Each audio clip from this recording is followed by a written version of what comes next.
Audiobook The Omen Codex by the Third Library. Introduction. Picture a pilot in a storm, hands white-knuckled on the controls, refusing to look at the instrument panel before him. The altimeter screams warnings, the fuel gauge blinks red, the navigation system broadcasts precise coordinates for safe landing. Yet he flies by instinct alone, convinced that his gut feeling about wind patterns is superior to the dashboard. This is not courage. This is suicide, dressed as confidence. Within minutes, the aircraft spirals into the mountainside, and in his final seconds, he curses the storm for being unpredictable. But the storm was never the problem. The instruments were functional. The guidance was flawless. He simply chose deafness over data. This is the human condition in its purest form, and you are that pilot hurtling through existence, ignoring every signal the universe broadcasts in your direction.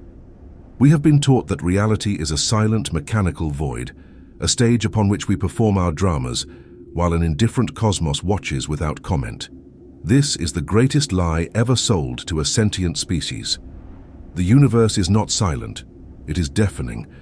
It shouts through every stuck traffic light, through every chance encounter, through every song that plays exactly when you needed to hear those lyrics.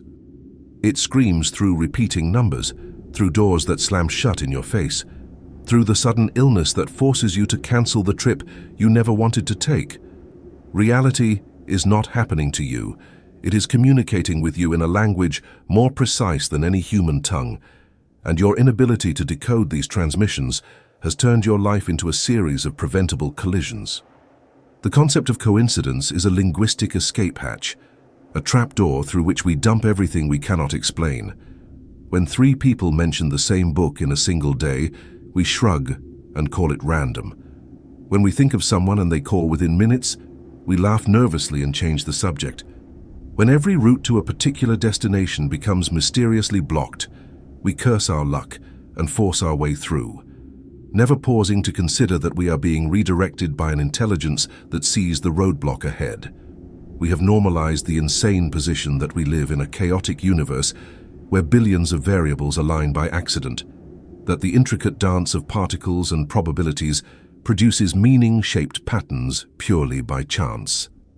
The Omen Codex is not a mystical text promising supernatural powers or cosmic favoritism. It is a technical manual for reading the feedback loops embedded in everyday reality.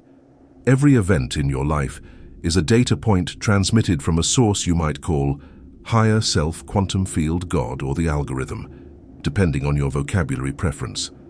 The terminology is irrelevant. The mechanics are identical. You emit a frequency through your thoughts, emotions, and beliefs, and reality responds with matching circumstances.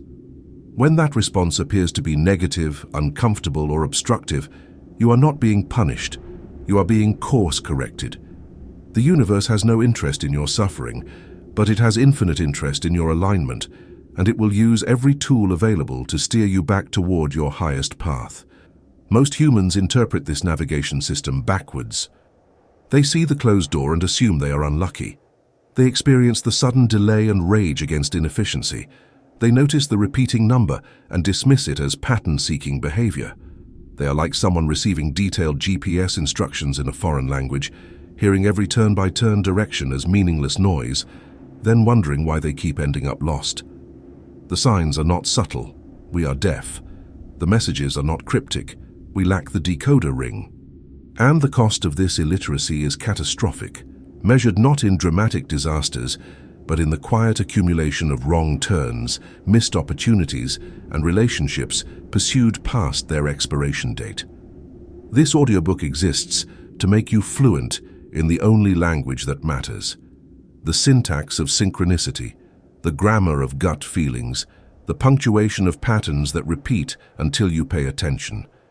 You will learn to distinguish between the genuine whisper of intuition and the screaming static of fear. You will understand why certain plans collapse entirely while others unfold with impossible ease. You will recognize that the stranger who says something oddly specific in the grocery store is not making small talk. They are an actor in a play directed by forces that see 10 moves ahead on the chessboard of your life. The deaf navigator crashes not because the storm is too powerful, but because he refuses to consult the instruments that would guide him through it. You have been flying blind through a storm of infinite complexity, trusting only your limited perception, your conditioned reflexes, your logical mind that knows nothing beyond what it has already experienced. Meanwhile, a sophisticated guidance system has been broadcasting flawlessly accurate instructions, waiting patiently for you to stop, look down at the dashboard, and read what is being displayed in neon letters across every surface of your existence. The universe is a chatterbox. It never stops talking. It comments on every decision, validates every correct turn, warns against every danger, celebrates every alignment. The question is not whether it speaks, but whether you have developed the literacy to comprehend what is being said. Most people go to their graves surrounded by messages they never decoded, signs they never recognized, course corrections they fought against until the end. They die convinced that life is random, that suffering is arbitrary, that success is luck, that meaning is a human invention projected onto an indifferent cosmos. They are wrong in ways that would be tragic if they were not so completely preventable. This is not a book about believing in magic. This is a book about recognizing that what you have been calling magic is simply physics operating at a level your current paradigm cannot accommodate. Synchronicity is not supernatural. It is the natural behavior of a holographic universe responding to conscious observation. Intuition is not mystical. It is your nervous system detecting patterns faster than your analytical mind can process. Omens are not ancient superstition. They are real-time feedback from the quantum field, adjusting itself around your intentions. The only thing mystical here is your insistence that none of this could possibly be real. You're about to learn a new language, and like all language acquisition, the beginning will feel awkward. You will second-guess every interpretation. You will wonder if you are making it all up, if you are seeing patterns where none exist, if you are descending into magical thinking and delusion. This is normal. This is the rational mind defending its territory against an intelligence it cannot control. Push through this resistance.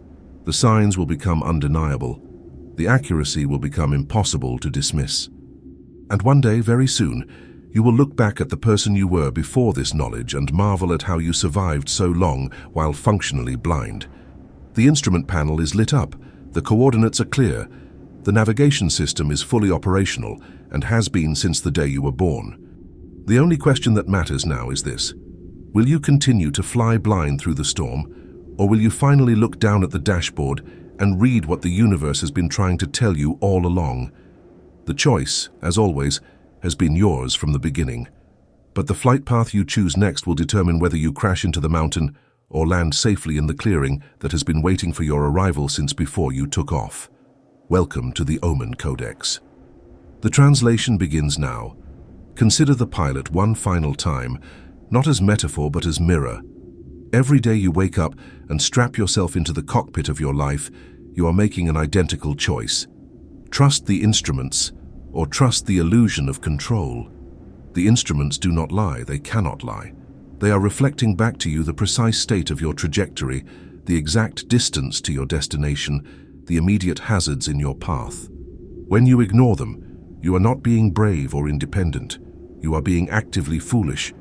And the universe, in its infinite patience, will continue broadcasting the data until the moment of impact, because it cannot force you to look at what you refuse to see. The greatest gift you can give yourself is the admission that you do not know how to navigate this reality alone. Your logic is incomplete. Your perception is filtered. Your conditioning has installed viruses in your operating system that cause you to interpret danger as safety, and safety as danger. You need external input. You need calibration from a source that exists outside your subjective experience. That source is not a guru, not a system, not a religion. It is the feedback mechanism built into existence itself, and it speaks to everyone without exception in a language that predates human speech. This introduction is not simply preamble. It is the foundational frequency adjustment required before the technical material can be received. If you are still holding the belief that coincidence exists, that reality is random, that you are a separate self navigating an indifferent universe, then everything that follows will bounce off your paradigm like rain off concrete. But if you are willing, even tentatively, to consider that you might be living inside a communication system disguised as a material world, then the doors of perception will begin to unlock. The Codex does not create the language. It reveals what has always been there, waiting to be read. The storm is not your enemy. The storm is the context in which navigation becomes critical, and you are not helpless within it. You are equipped with the most sophisticated guidance system ever designed, one that updates in real time, responds to your every query, and operates with precision that would make any human technology look like a child's toy. The only malfunction is your attention. The only error is your interpretation. Fix those two variables and the storm becomes irrelevant. You will fly through it effortlessly, reading every gust and downdraft as information, adjusting your altitude with calm authority, and landing exactly where you were always meant to touch down. The coordinates have already been entered. The flight plan is flawless. Now at last it is time to read the instruments. Shafi Wabiwante Chapter 1. The Myth of Randomness. Randomness is the intellectual security blanket of the modern mind, the comfortable lie we tell ourselves to avoid the terrifying implications of living in an ordered universe. When something happens that we cannot explain through cause and effect, visible to our limited perception, we file it under the category of chance, coincidence, or probability. This filing system is not neutral. It is a defense mechanism against the recognition that reality might be responsive rather than random, that the universe might be participating in your life rather than ignoring it. The myth of randomness allows you to remain passive, to relinquish responsibility for the external circumstances that mirror your internal state, to play the victim of fortune rather than the co-creator of experience. Let us approach this mathematically before we approach it mystically, because the numbers do not lie even when our interpretations do. Calculate the probability of thinking about someone you have not contacted in 5 years and receiving a message from them within the same hour. Factor in the billions of possible moments across millions of potential contacts, and the odds become astronomical. Now multiply that single event by the dozens of similar occurrences most people experience monthly, but dismiss as unremarkable.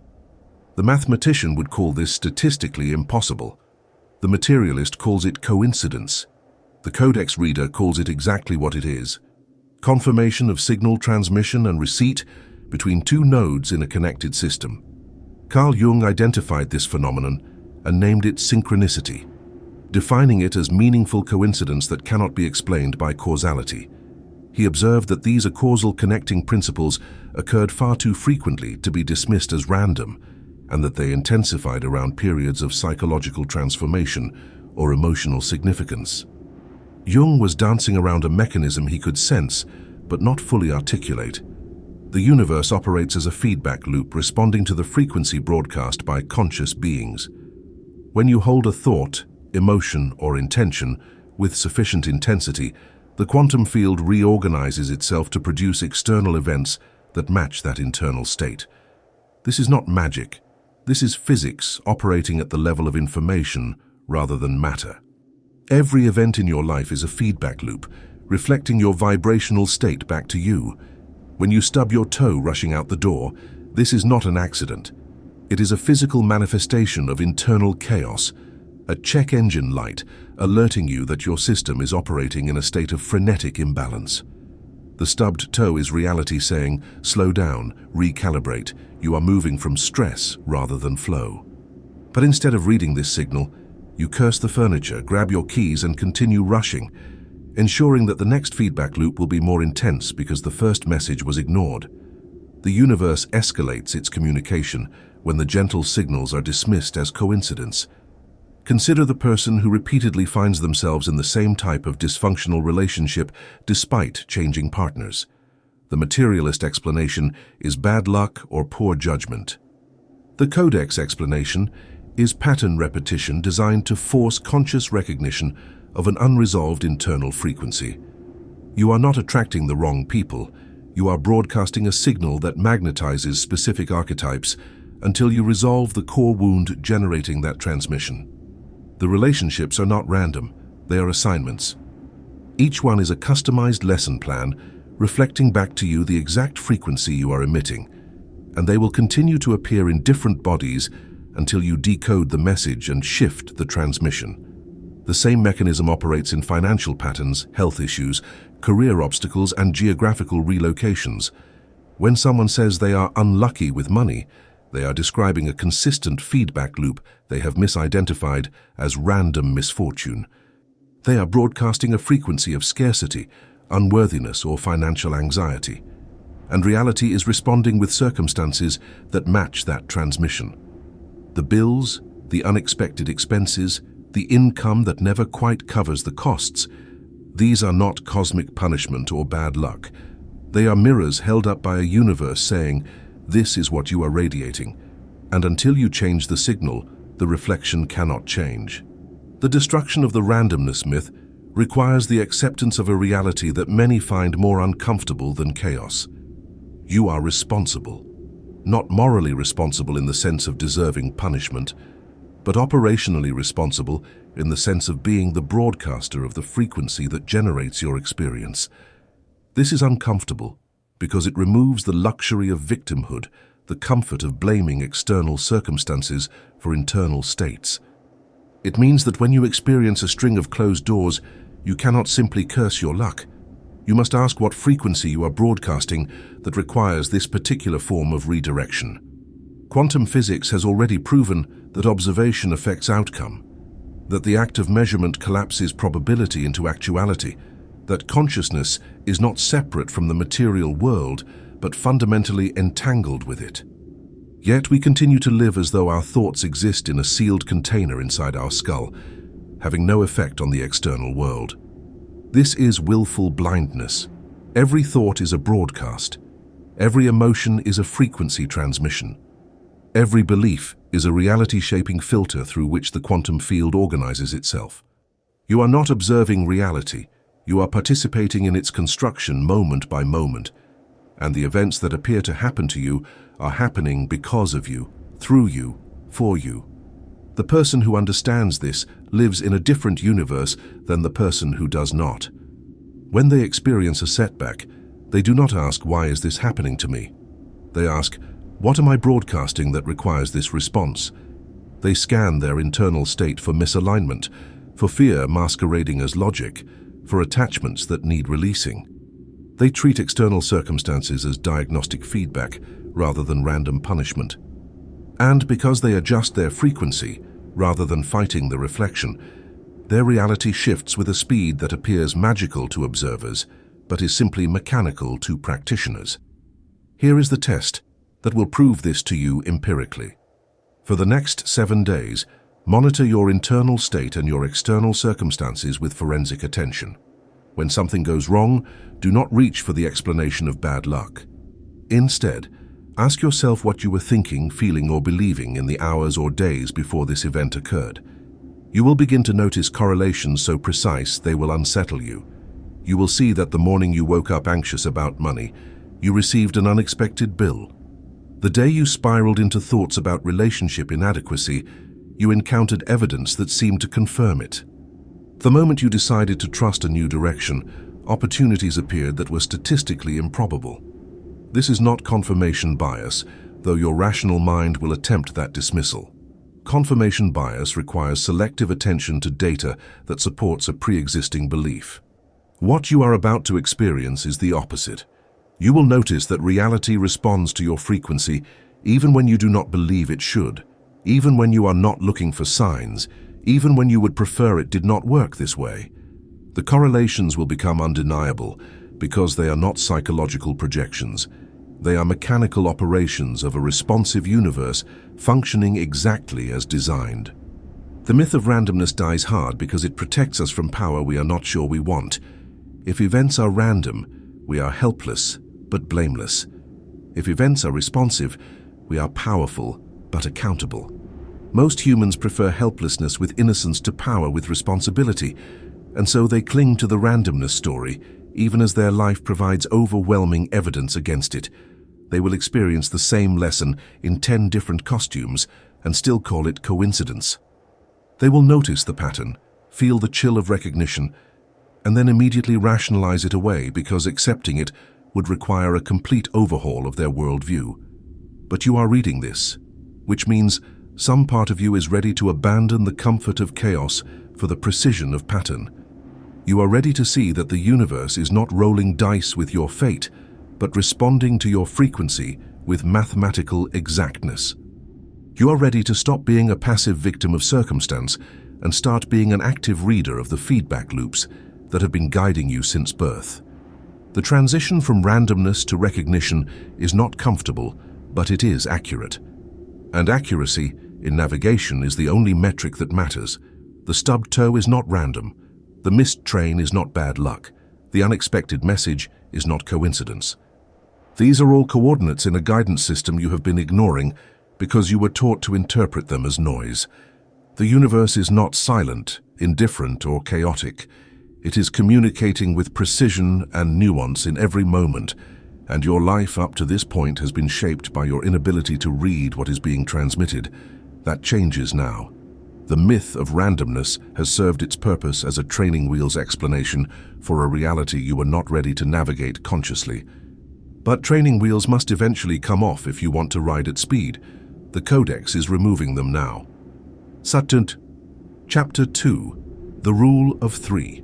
One occurrence is a dot on the map, a single data point too isolated to indicate direction or pattern. It could be anything.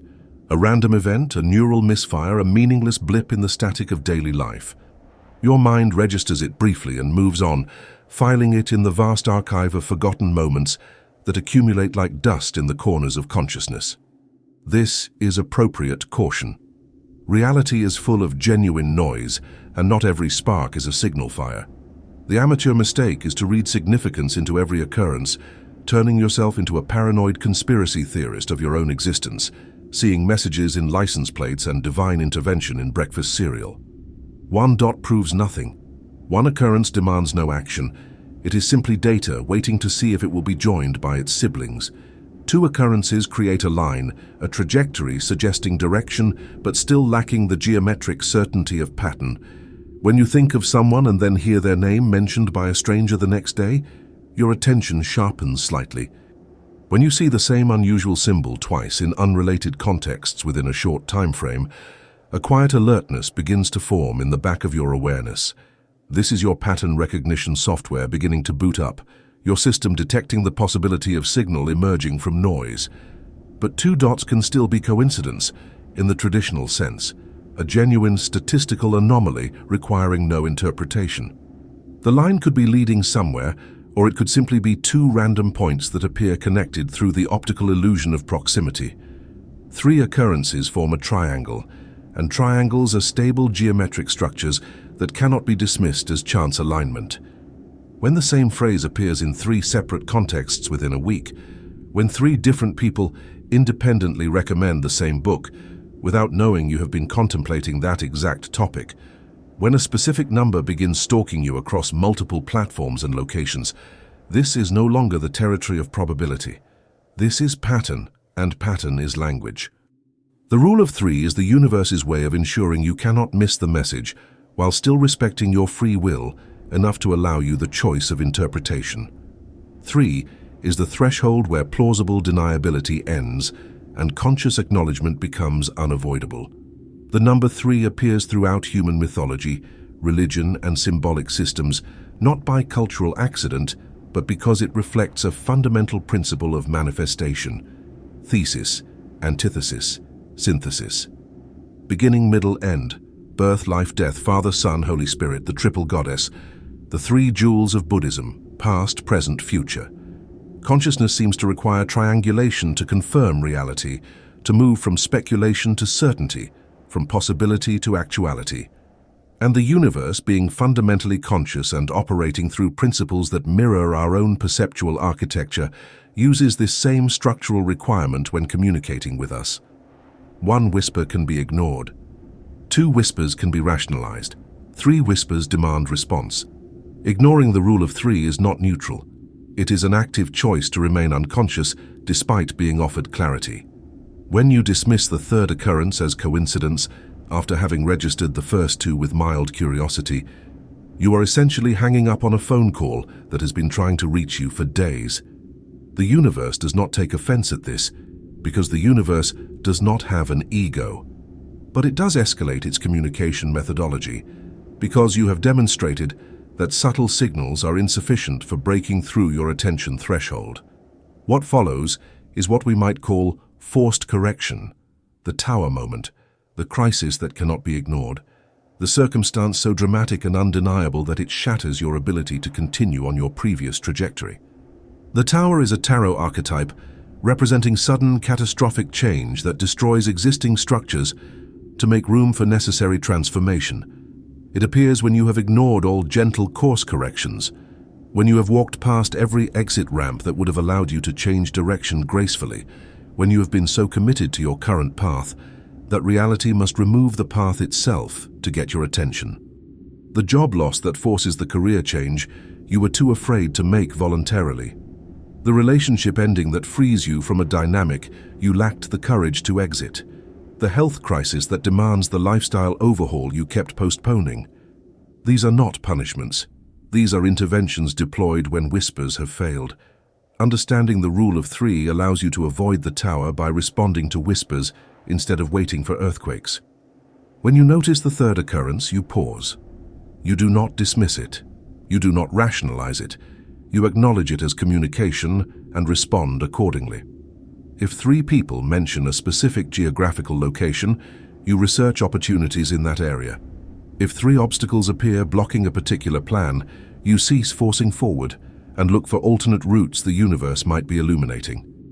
If 3 examples of a particular archetype cross your path, you examine what that archetype represents and how it relates to your current developmental stage. The response to a rule of 3 signal does not need to be dramatic or immediate. You are not required to quit your job because 3 people mentioned entrepreneurship, or to propose marriage because 3 signs pointed toward commitment. The response is simply acknowledgement. I see this. I am paying attention. I am open to understanding what is being communicated. This acknowledgement alone shifts your position from unconscious to conscious, from passive to receptive, and it signals back to the universe that you are reading the transmissions. Often, that shift in awareness is sufficient for the next step to become clear organically, without you needing to force interpretation or manufacture meaning. False positives exist, and this is where discernment separates the skilled practitioner from the superstitious novice. Not every third occurrence carries meaning. Sometimes 3 people mention the same restaurant because it just opened and is currently trending in your city's social consciousness. Sometimes you see the same car model repeatedly because you are in the market for a vehicle and your reticular activating system has been primed to notice it. The difference between genuine signal and neural pattern matching is difficult to articulate but easy to feel. Genuine signals carry a subtle energetic signature, a resonance in the body that feels like recognition rather than surprise, like remembering rather than discovering. The practical protocol is this. When you notice 3 occurrences of the same element, pause and check your body. Is there a feeling of rightness, of alignment, of yes in your gut or solar plexus? Or is there simply neutral observation, the intellectual recognition of pattern without emotional or somatic resonance? The former indicates signal, the latter indicates noise. Trust the body's wisdom over the mind's ability to manufacture significance. Your analytical mind can find patterns in anything if left unchecked, seeing faces in clouds, meaning in random number sequences, conspiracy in coincidence. But your body knows the difference between genuine intuitive recognition and mental pattern seeking, and it will communicate that difference through feeling states you cannot fake or force. There is a secondary layer to the rule of 3 that operates across larger timeframes. Sometimes the pattern does not appear in days or weeks, but in years. You have 3 significant romantic relationships that all end in the same way. You have 3 different career paths that all culminate in the same type of dissatisfaction. You move to 3 different cities and find yourself facing identical challenges in each location. This is the rule of 3, operating at the curriculum level rather than the situational level. It indicates a core lesson your higher self has determined you must learn before you can progress to the next stage of development, and it will keep presenting that lesson in different contexts until integration occurs. These larger patterns are more difficult to recognize in real time because the spacing between occurrences can span months or years, and we are conditioned to view our life as a series of disconnected episodes rather than a coherent narrative arc. But when you develop the ability to zoom out and view your life from a higher vantage point, these patterns become glaringly obvious. The relationship pattern reveals an attachment style or unworthiness wound that needs healing. The career pattern reveals a misalignment between your authentic values and your conditioned definitions of success. The geographical pattern reveals that you are running from an internal state that will follow you anywhere, because the problem is not the location, it is the frequency you are broadcasting. The rule of 3 is mercy, disguised as mathematics. It is the universe's way of giving you multiple opportunities to recognize a message before escalating to more forceful delivery methods. It respects your intelligence while accounting for your distraction. It allows for doubt while building toward certainty. And it operates with such consistency that once you begin recognizing it, you will see it functioning everywhere in your life and in the lives of those around you. The friend who complains about the same problem in 3 different contexts, but refuses to see the common denominator. The colleague who receives 3 warning signs about a bad investment, but proceeds anyway. The family member who ignores 3 health symptoms until diagnosis becomes crisis. You are surrounded by people missing their 3s every single day, and until now, you have likely been one of them. But awareness changes everything. Once you understand this principle, you cannot unsee it.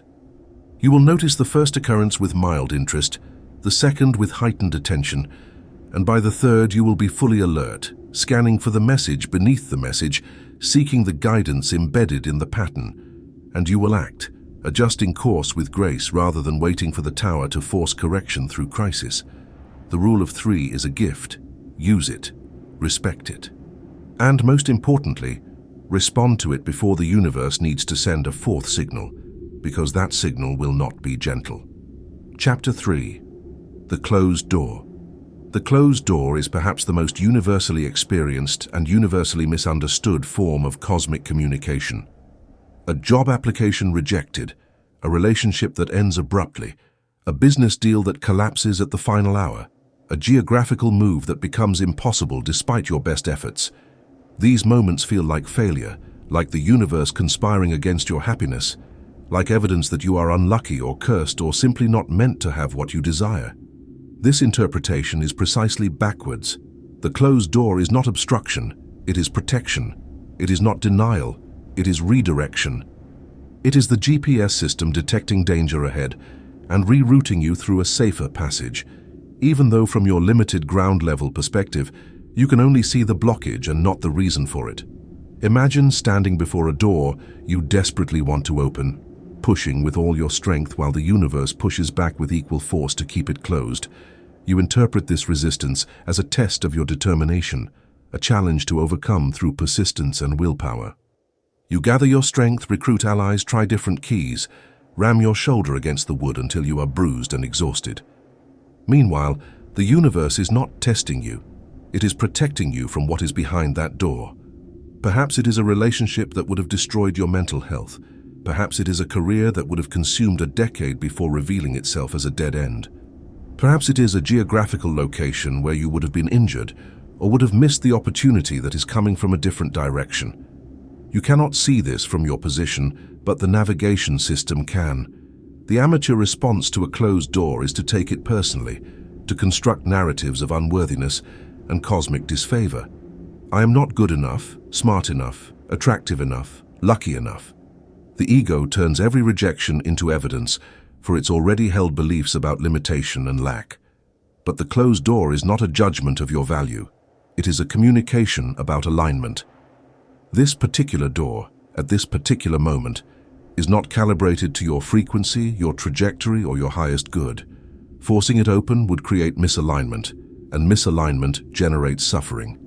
The universe is doing you the favor of making the wrong path difficult so that you might redirect your energy toward the right path, which will open effortlessly when you approach it. This principle becomes visible in retrospect. Most people can look back on doors that closed in their 20s and recognize them now as blessings. The college that rejected you, forcing you toward the school where you met your life partner. The job you did not get, leaving you available for the opportunity that defined your career. The relationship that ended, clearing the space for the person you would eventually marry. In hindsight, the closed doors look like perfectly placed course corrections steering you toward outcomes you could not have imagined at the time. Yet when the next door closes, you forget this pattern and return to the amateur interpretation. Something is wrong. You are failing. The universe is against you.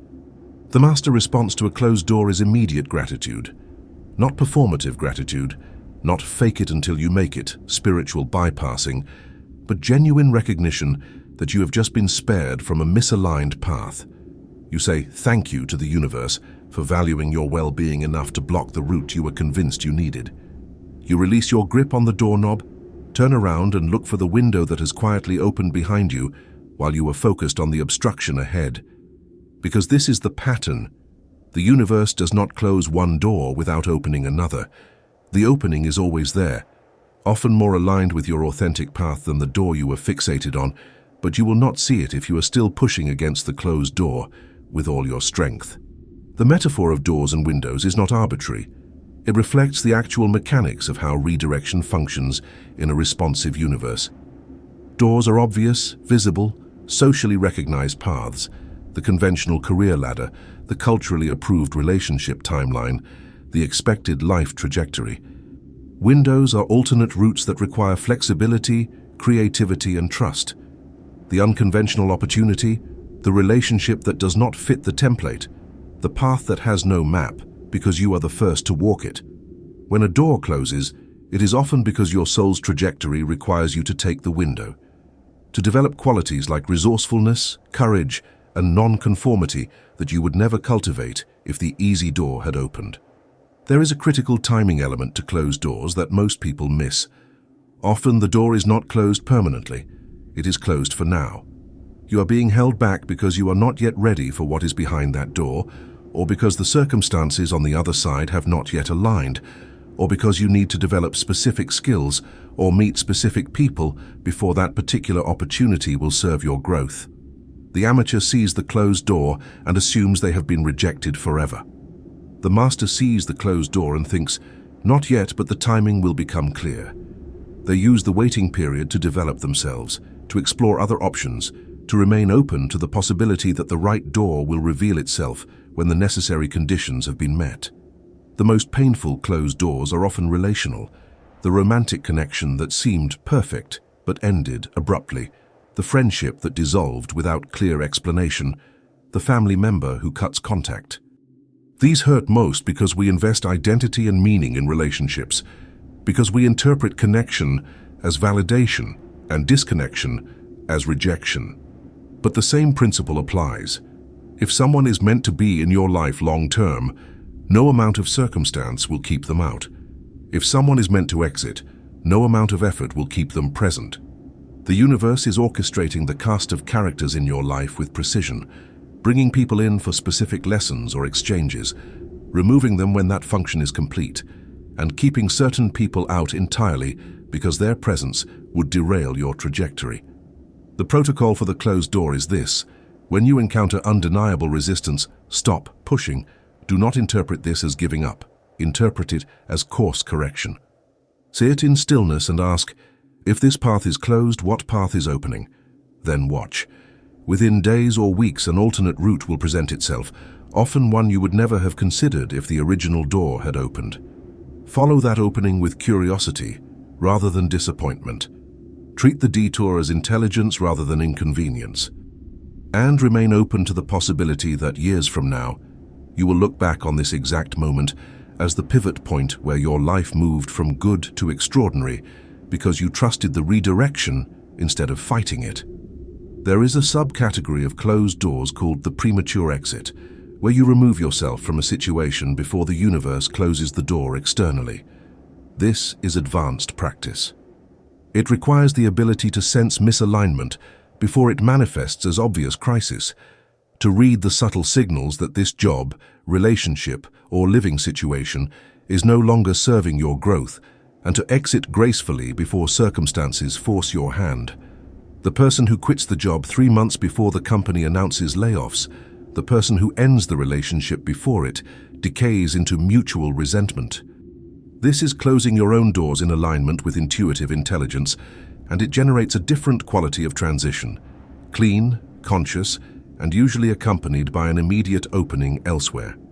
But for most people, most of the time, the closed door arrives as an external event. The rejection, the cancellation, the ending you did not choose.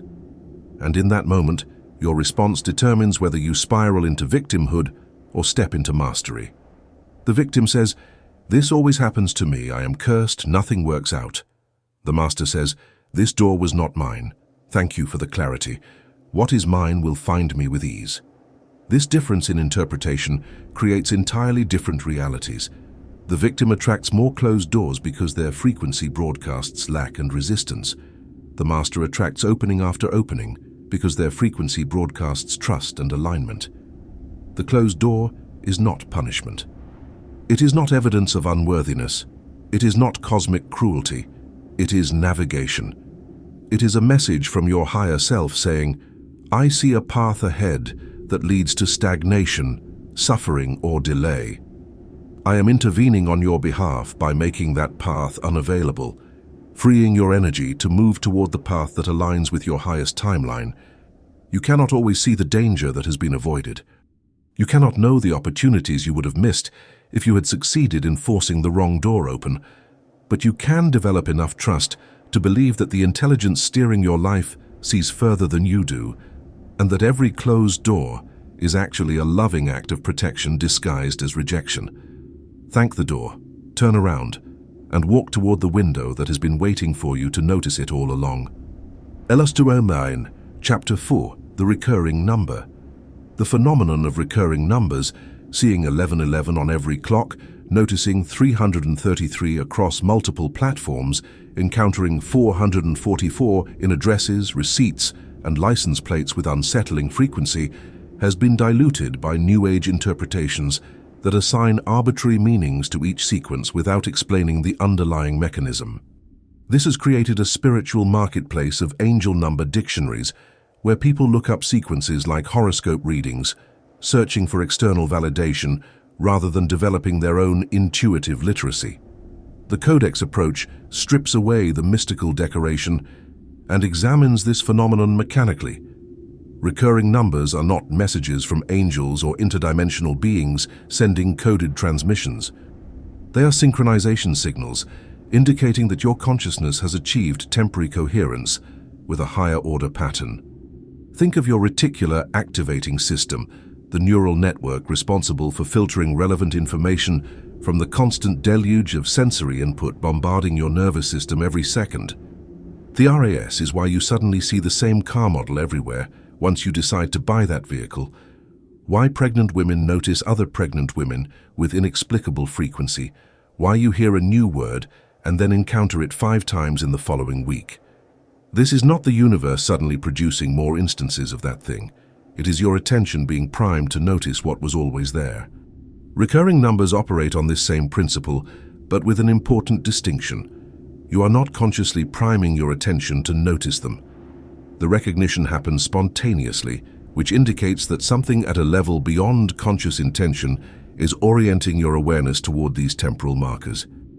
When you see a recurring number sequence, what is actually occurring is a moment of alignment between your localized consciousness and the larger field of intelligence that some call the universal mind, the quantum field, or God. Your brainwave state has temporarily synchronized with a frequency that allows you to perceive the mathematical patterns underlying manifest reality. Numbers are the language of creation, the geometric and arithmetic principles through which formless potential organizes itself into formed reality.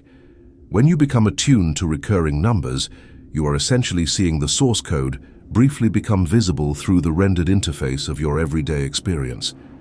The specific number itself carries symbolic resonance that interacts with your subconscious archetypal programming, but this is secondary to the primary function, confirmation of connection. When you see 1111, the most commonly reported sequence, what matters is not the specific meaning someone has assigned to those digits. What matters is that your system has registered a synchronization event. Your internal frequency has briefly matched the frequency of the larger field, confirming that you are online in the spiritual sense. It is a ping from the server, confirming that your terminal is connected, that data is flowing, that you are not isolated in a closed system, but participating in a networked reality. This is why recurring numbers tend to appear during periods of accelerated growth, spiritual awakening, or major life transitions. Your consciousness is shifting to a new baseline frequency, and the recurring numbers are markers along that frequency ladder, acknowledgements that you have reached a new elevation. They function like altitude readings on an airplane's instrument panel. They do not tell you where to go, but they confirm how high you have risen and that your ascent is proceeding according to plan. The person who never notices recurring numbers is not less spiritual or less connected. Their RAS simply has not been activated to recognize these markers, often because they are not currently in a phase of rapid transformation where such confirmation would serve a purpose. The amateur mistake with recurring numbers is to treat them as fortune cookies, seeking meaning in external interpretation rather than internal resonance. They see 555 and search the internet for what does 555 mean spiritually, absorbing someone else's interpretation and attempting to apply it to their unique situation. This approach occasionally produces useful insights through the mechanism of projection. You read an interpretation that resonates because your subconscious recognizes truth it already knew, but more often, it generates confusion and dependence. You become addicted to external validation, constantly seeking the universe's opinion through number sequences rather than developing your own direct line of intuitive knowing. The master approach is to treat recurring numbers as confirmation rather than instruction. When you see a sequence that grabs your attention, you simply acknowledge it. I see you. I am connected. I am receiving. You do not need to know what it means in some universal dictionary of symbolism. You only need to recognize it as evidence that your awareness is calibrated to perceive pattern beyond the immediately obvious. If there is a specific message attached to that moment, it will become clear through contextual awareness, what you were thinking about when the number appeared, what question was sitting in your consciousness, what decision point you are currently navigating. The number is the knock on the door. The message is the conversation you were already having internally. There is a practical protocol for working with recurring numbers that moves beyond passive observation into active dialogue. When you notice a sequence appearing with unusual frequency, you can use it as a confirmation system. Formulate a clear question or decision. Should I take this job offer? Or, is this relationship aligned with my highest path? Then, silently or aloud, establish an agreement with the field. If the answer is yes, show me specific number 3 times today. If the answer is no, I will not see it. Then you release the question and go about your day with attention but without hunting. If the number appears 3 times organically, meaning you encounter it without seeking it, you have your confirmation. If it does not appear, you have clarity in the negative. This method requires intellectual honesty. You cannot count as organic the instance where you deliberately checked the clock at 11:11 because you were thinking about the protocol. You cannot include the number you went looking for on license plates during your commute. The appearances must be genuine synchronicities.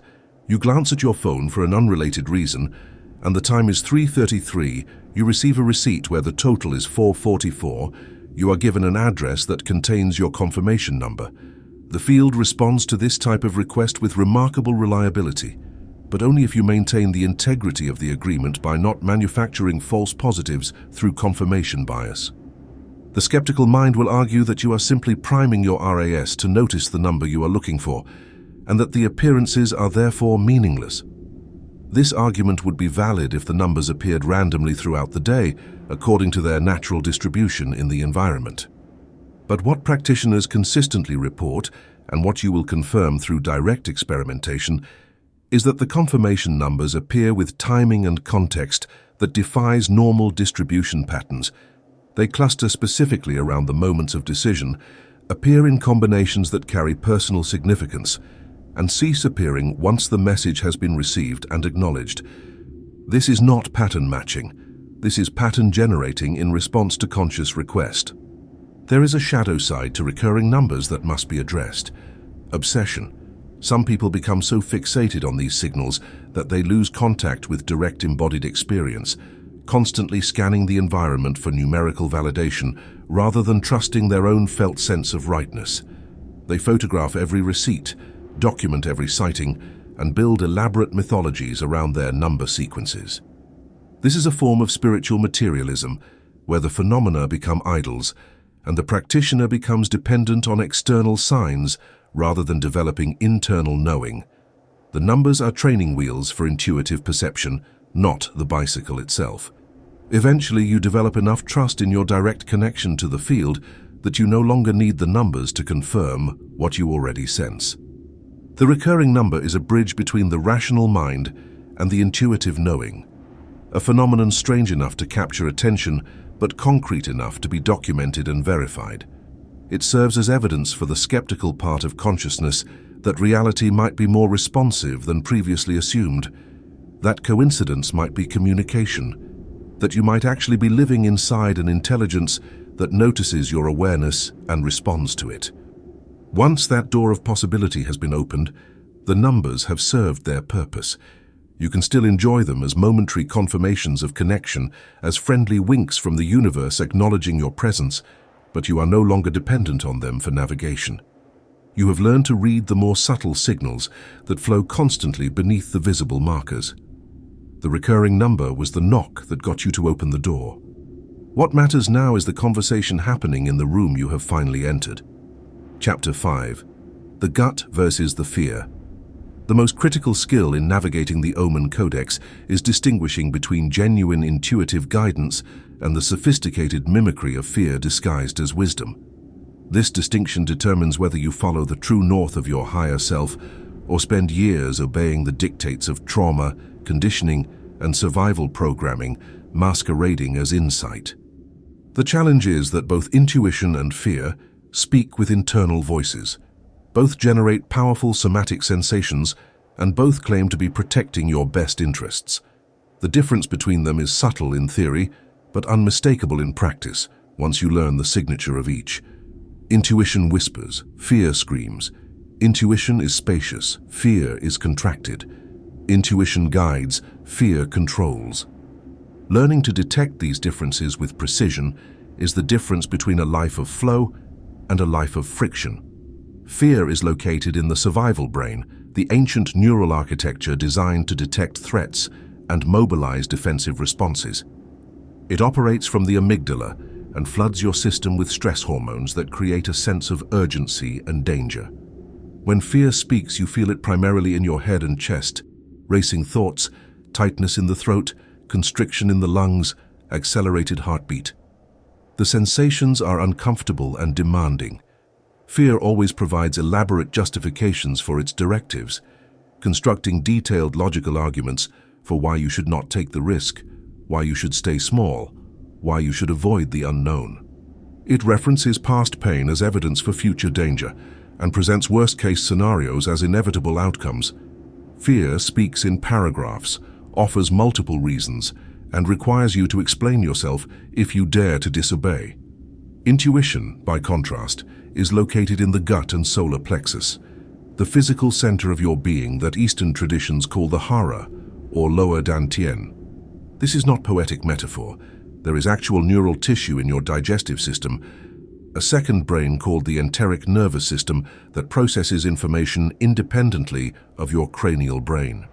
When intuition speaks, you feel it as a quiet knowing in your belly, a sense of rightness or wrongness that exists prior to thought. It does not arrive with fanfare or explanation. It simply is. Intuition is calm, even when it delivers warnings.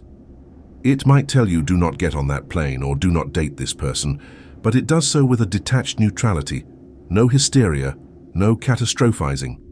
It presents itself as information, not emergency. The tonal quality is perhaps the most reliable differentiator. Fear is loud, insistent, repetitive, anxious. It will badger you for hours or days, returning to the same argument from different angles, refusing to be dismissed. It has the quality of someone trying to convince you of something, which makes sense because fear is generated by your ego, attempting to keep you in the known, the safe, the controlled. Intuition, on the other hand, speaks once. It delivers its message clearly and then falls silent. It does not argue, persuade, or negotiate. It simply presents the data and allows you to choose. If you miss it, it might return once more, but it will not chase you. Intuition respects your sovereignty in a way that fear never does. Another critical distinction is the content of the message. Fear gives you reasons. It explains why something is dangerous by reference to logic, probability, social convention, or past experience. You should not quit your job because you need the income, because the economy is uncertain, because you do not have another position lined up, because people will think you are irresponsible. So, these are all legitimate rational concerns, which is why fear is so effective at hijacking your decision-making process. Intuition gives you no reasons. It says, do not take this job without explaining why. It says, leave this relationship without providing evidence. This absence of justification is precisely what makes intuition difficult to trust, especially for people trained to value logic and rationality above all else. But the lack of reasoning is the signature of genuine knowing, truth that exists prior to analysis. Here is a practical test you can run in real time when you are uncertain about whether you are hearing intuition or fear. When you are facing a decision and receiving internal guidance to move in a particular direction, pause and scan your body. Where is the sensation located? If it is primarily in your head, chest, and throat, it is likely fear. If it is in your gut, lower abdomen, or solar plexus, it is more likely intuition. Then check the quality.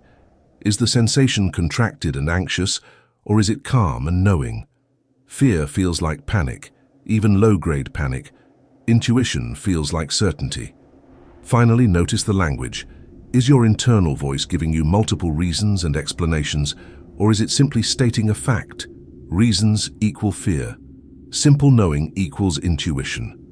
The most sophisticated trick fear employs is dressing itself up as intuition to gain credibility. It will say, my gut tells me this is a bad idea, when what you are actually experiencing is anxiety in your chest, misinterpreted as gut knowing. This requires honest self-examination. Where exactly in your body is the sensation? What is the quality of the feeling? Is there actual calm knowing? Or is there discomfort that you are labeling as intuitive warning? Many people spend their entire lives obeying fear because they have mislabeled it as intuition, and they use spiritual language to justify their avoidance patterns. I am just listening to my inner guidance becomes a way to rationalize never taking risks, never growing, never stepping into the unknown that transformation requires. Conversely, false positives exist, where you think you are receiving intuitive guidance when you are actually experiencing wishful thinking or egoic desire. You want something to be true, so you manufacture a gut feeling that confirms your preference. This is why discernment requires brutal self-honesty. You must be willing to acknowledge when your supposed intuition is actually your ego attempting to get what it wants while claiming spiritual authority for the decision.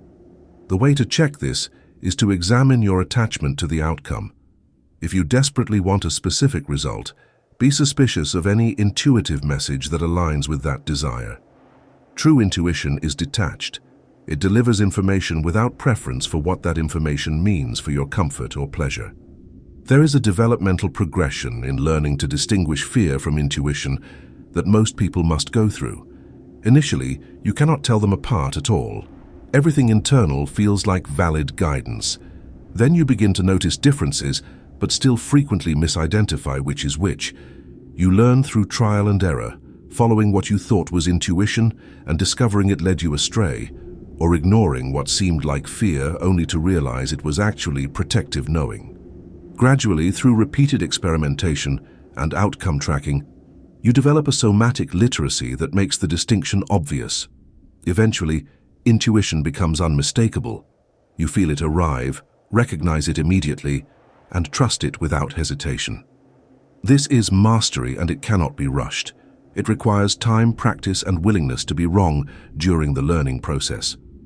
The protocol for dealing with ambiguous signals is to neither act immediately nor dismiss entirely. When you receive what might be intuitive guidance but you are unsure, you can say, "I am noting this signal, but I need additional confirmation before acting on it." Then you watch for the rule of three.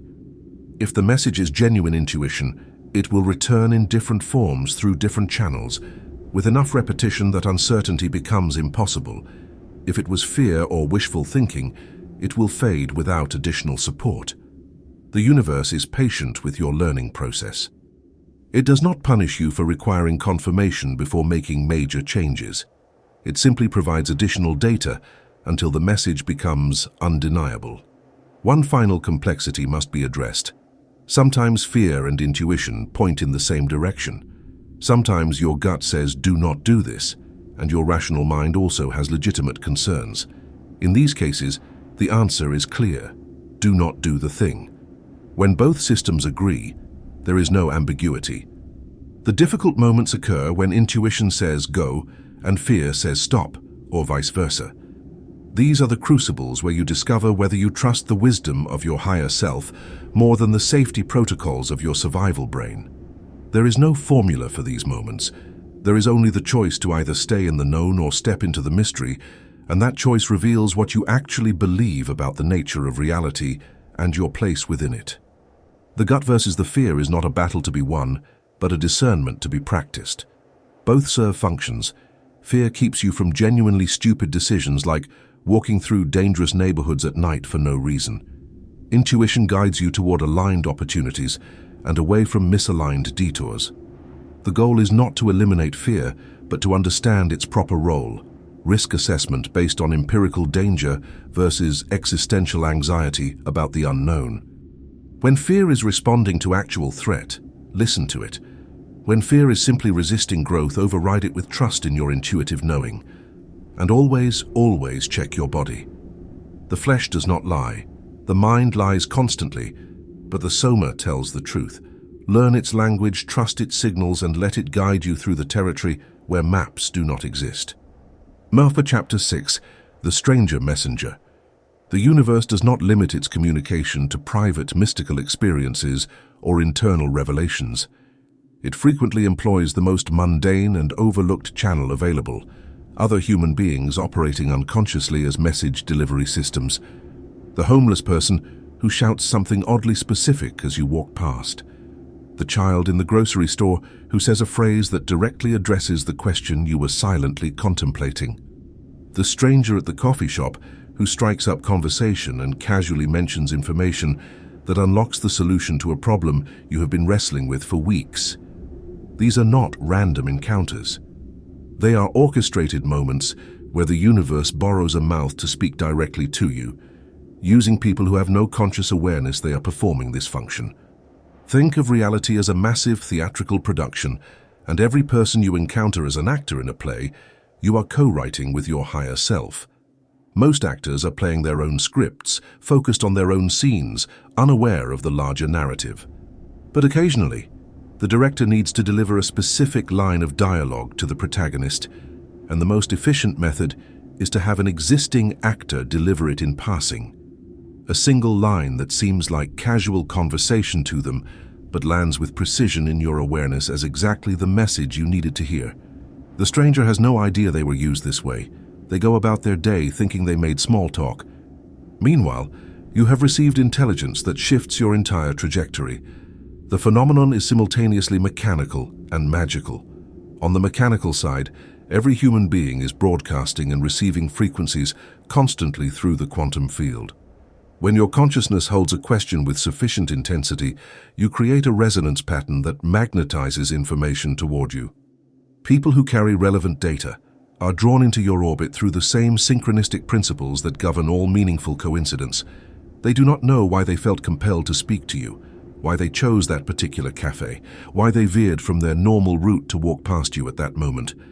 They simply acted on an impulse, and that impulse was your higher self arranging the meeting through the intermediary of the field.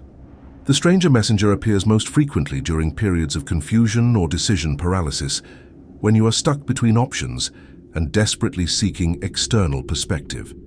The universe, observing this request for guidance, orchestrates an encounter designed to provide clarity without violating your free will. The message is always delivered in a way that preserves plausible deniability.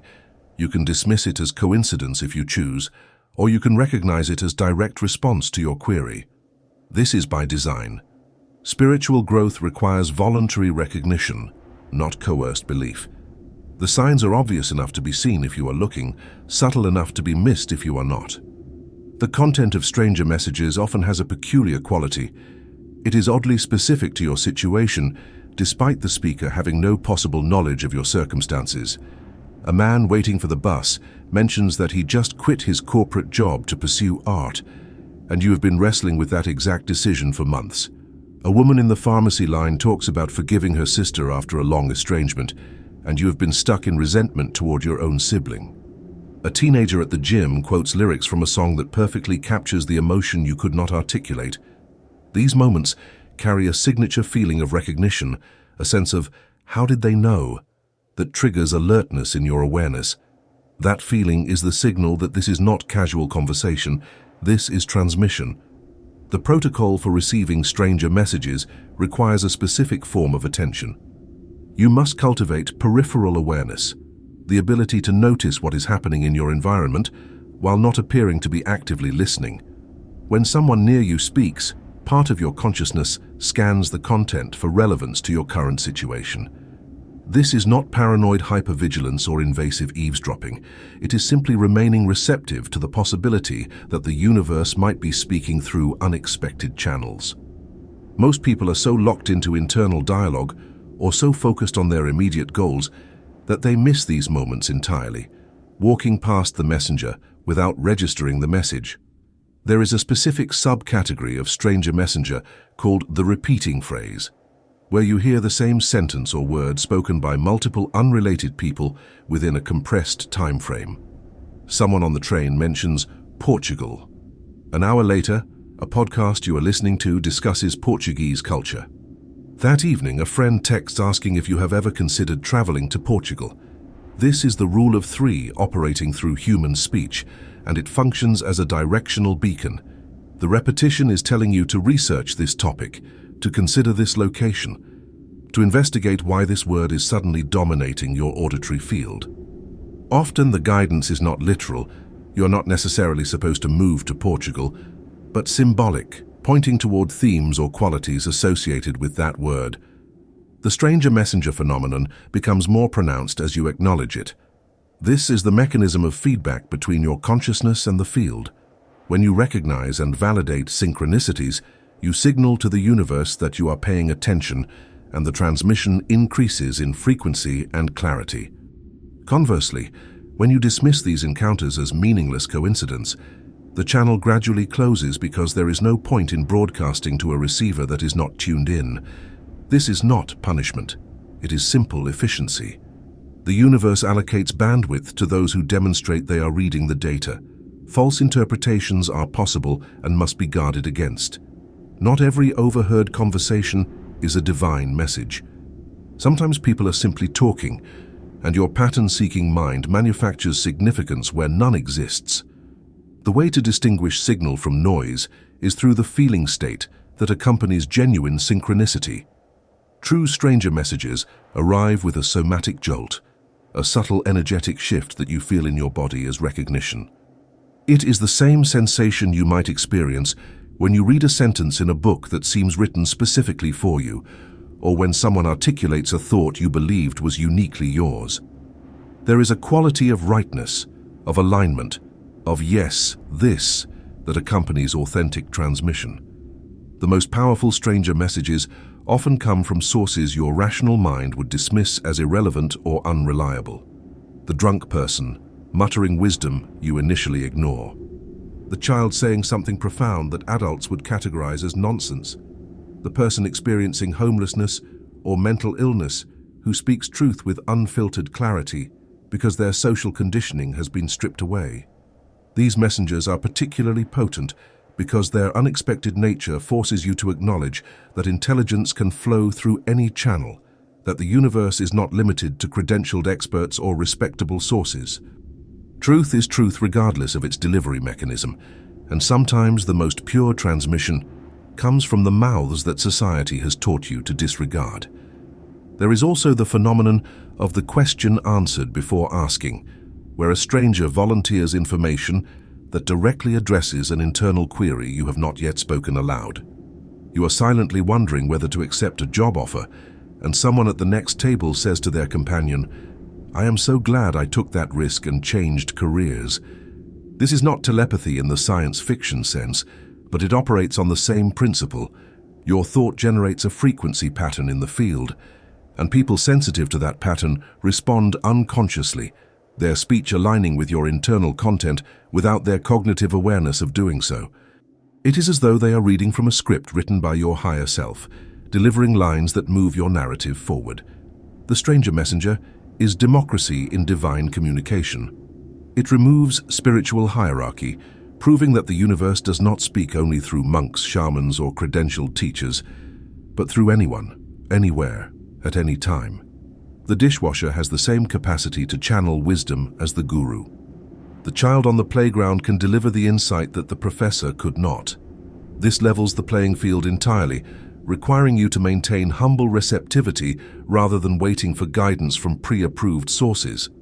It also means you cannot afford to tune out your environment, cannot afford to be so lost in distraction that you miss the moment when the director gives you your cue through someone else's mouth. Practice this starting today. Maintain soft awareness of the conversations happening around you in public spaces. Do not strain to listen, do not invade privacy, but simply notice what is being said in your proximity. When a phrase strikes you as meaningful or oddly relevant to your current situation, acknowledge it internally. I see this. I am receiving this. You do not need to know what it means immediately. The acknowledgement alone opens the channel wider. Over time, you will develop the ability to distinguish between background noise and foreground message, between casual speech and directed transmission, and you will begin to recognize that you are living inside a continuous conversation with an intelligence that uses every available instrument to ensure its signals reach you. The stranger is not random. The stranger is the messenger. Pay attention. Chapter 7, The Physical Symptom. The body is not a machine housing the mind. It is the densest layer of consciousness, the final frontier where all unresolved spiritual and emotional material manifests when it has been ignored at subtler levels. Every physical symptom is a translation, a message descending through layers of being, from thought to emotion to energy to flesh, until it becomes impossible to ignore. By the time pain, illness, or dysfunction appears in the physical body, the universe has already attempted communication through intuitive whispers, emotional signals, and energetic disturbances.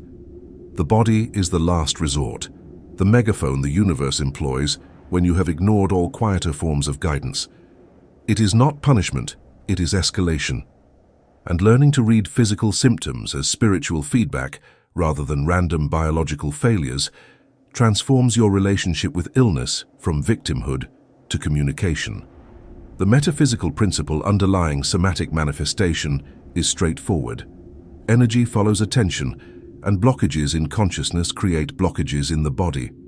When you hold unexpressed emotion, unspoken truth, or unresolved trauma in your system, that material does not simply disappear. It crystallizes into the physical plane, manifesting as the exact type of ailment required to force your attention to the issue you have been avoiding.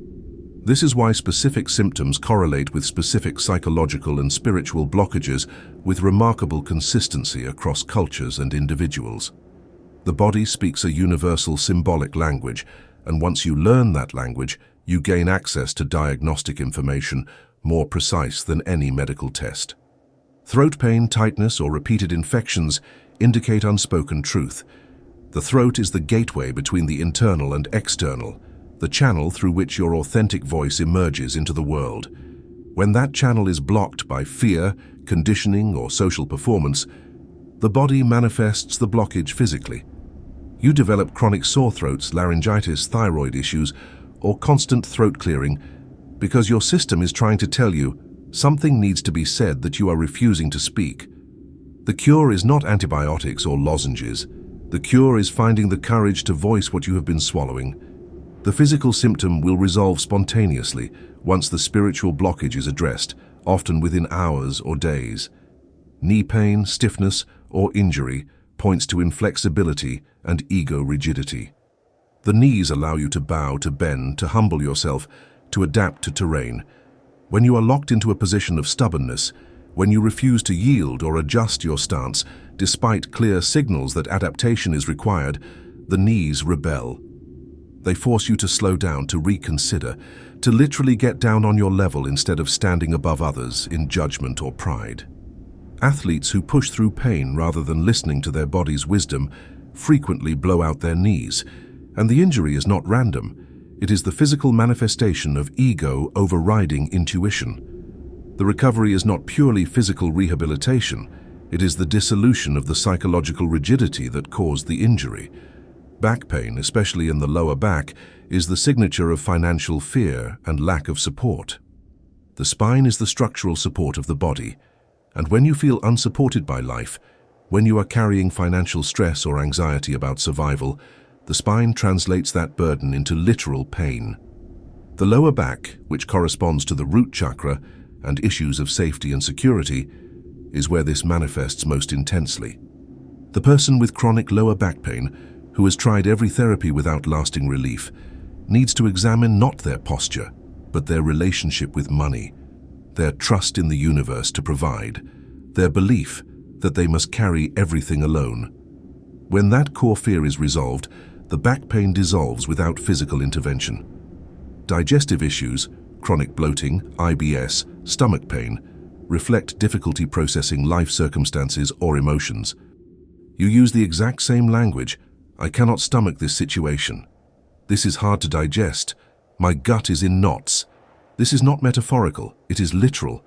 Your digestive system is attempting to process material that your consciousness has refused to integrate, and the backup creates physical dysfunction. The cure is not found in diet elimination, though that may provide temporary relief. The cure is found in consciously processing what you have been avoiding, the difficult conversation, the grief you have postponed, the anger you have swallowed to keep the peace. Once you metabolize the emotional and spiritual content, your digestion returns to normal function. Headaches and migraines, especially when chronic, indicate mental overload and refusal to access intuition. The head is the seat of the analytical mind, and when you are operating purely from logic, forcing solutions, overthinking instead of feeling, the head becomes congested with energy that has nowhere to go. Migraines are the system's way of forcing you to stop, to lie in darkness, to cease the relentless mental activity that has disconnected you from embodied wisdom. The migraine sufferer is often someone who lives entirely in their head, who has abandoned trust in favor of control, who believes they can think their way through life. The body forces them into surrender, into the recognition that not everything can be solved through analysis. Skin conditions, eczema, psoriasis, acne, are boundary issues made visible. The skin is the interface between self and world, the barrier that defines where you end and the environment begins. When that boundary is either too porous, allowing others to invade your space, or too rigid, cutting yourself off from connection, the skin manifests the confusion. People pleasers who cannot say no often develop skin conditions because they lack healthy boundaries. The treatment is not topical. It is learning to establish clear limits, to protect your energy, to say no without guilt. Once the psychological boundary is established, the physical boundary heals. Heart issues beyond purely mechanical failures often correlate with grief, heartbreak, or love withheld. The heart is not only a pump, it is the energetic center of giving and receiving love. When that flow is blocked by unresolved loss, by walls built against vulnerability, by resentment that has calcified into bitterness, the physical heart begins to dysfunction. Heart attacks frequently occur after significant loss or during periods of extreme emotional suppression. The body forces the issue because the person will not address it voluntarily, opening the emotional heart, allowing grief to move, releasing resentment. These are cardiac medicine more potent than any pharmaceutical intervention. The protocol for working with physical symptoms as spiritual feedback is this: when illness or pain appears, after seeking appropriate medical care to rule out acute danger, sit with the symptom and ask it directly what it is trying to communicate. What are you here to teach me? What am I avoiding that you are forcing me to address? Then listen to the first response that arises, without censoring or dismissing it. The body will tell you exactly what needs attention if you create space for the answer. Most people never ask because they do not believe the body has intelligence, but it is often wiser than the conscious mind because it cannot lie to itself the way thoughts can. This is not a denial of physical medicine or an encouragement to ignore serious illness. Broken bones need setting. Infections require antibiotics.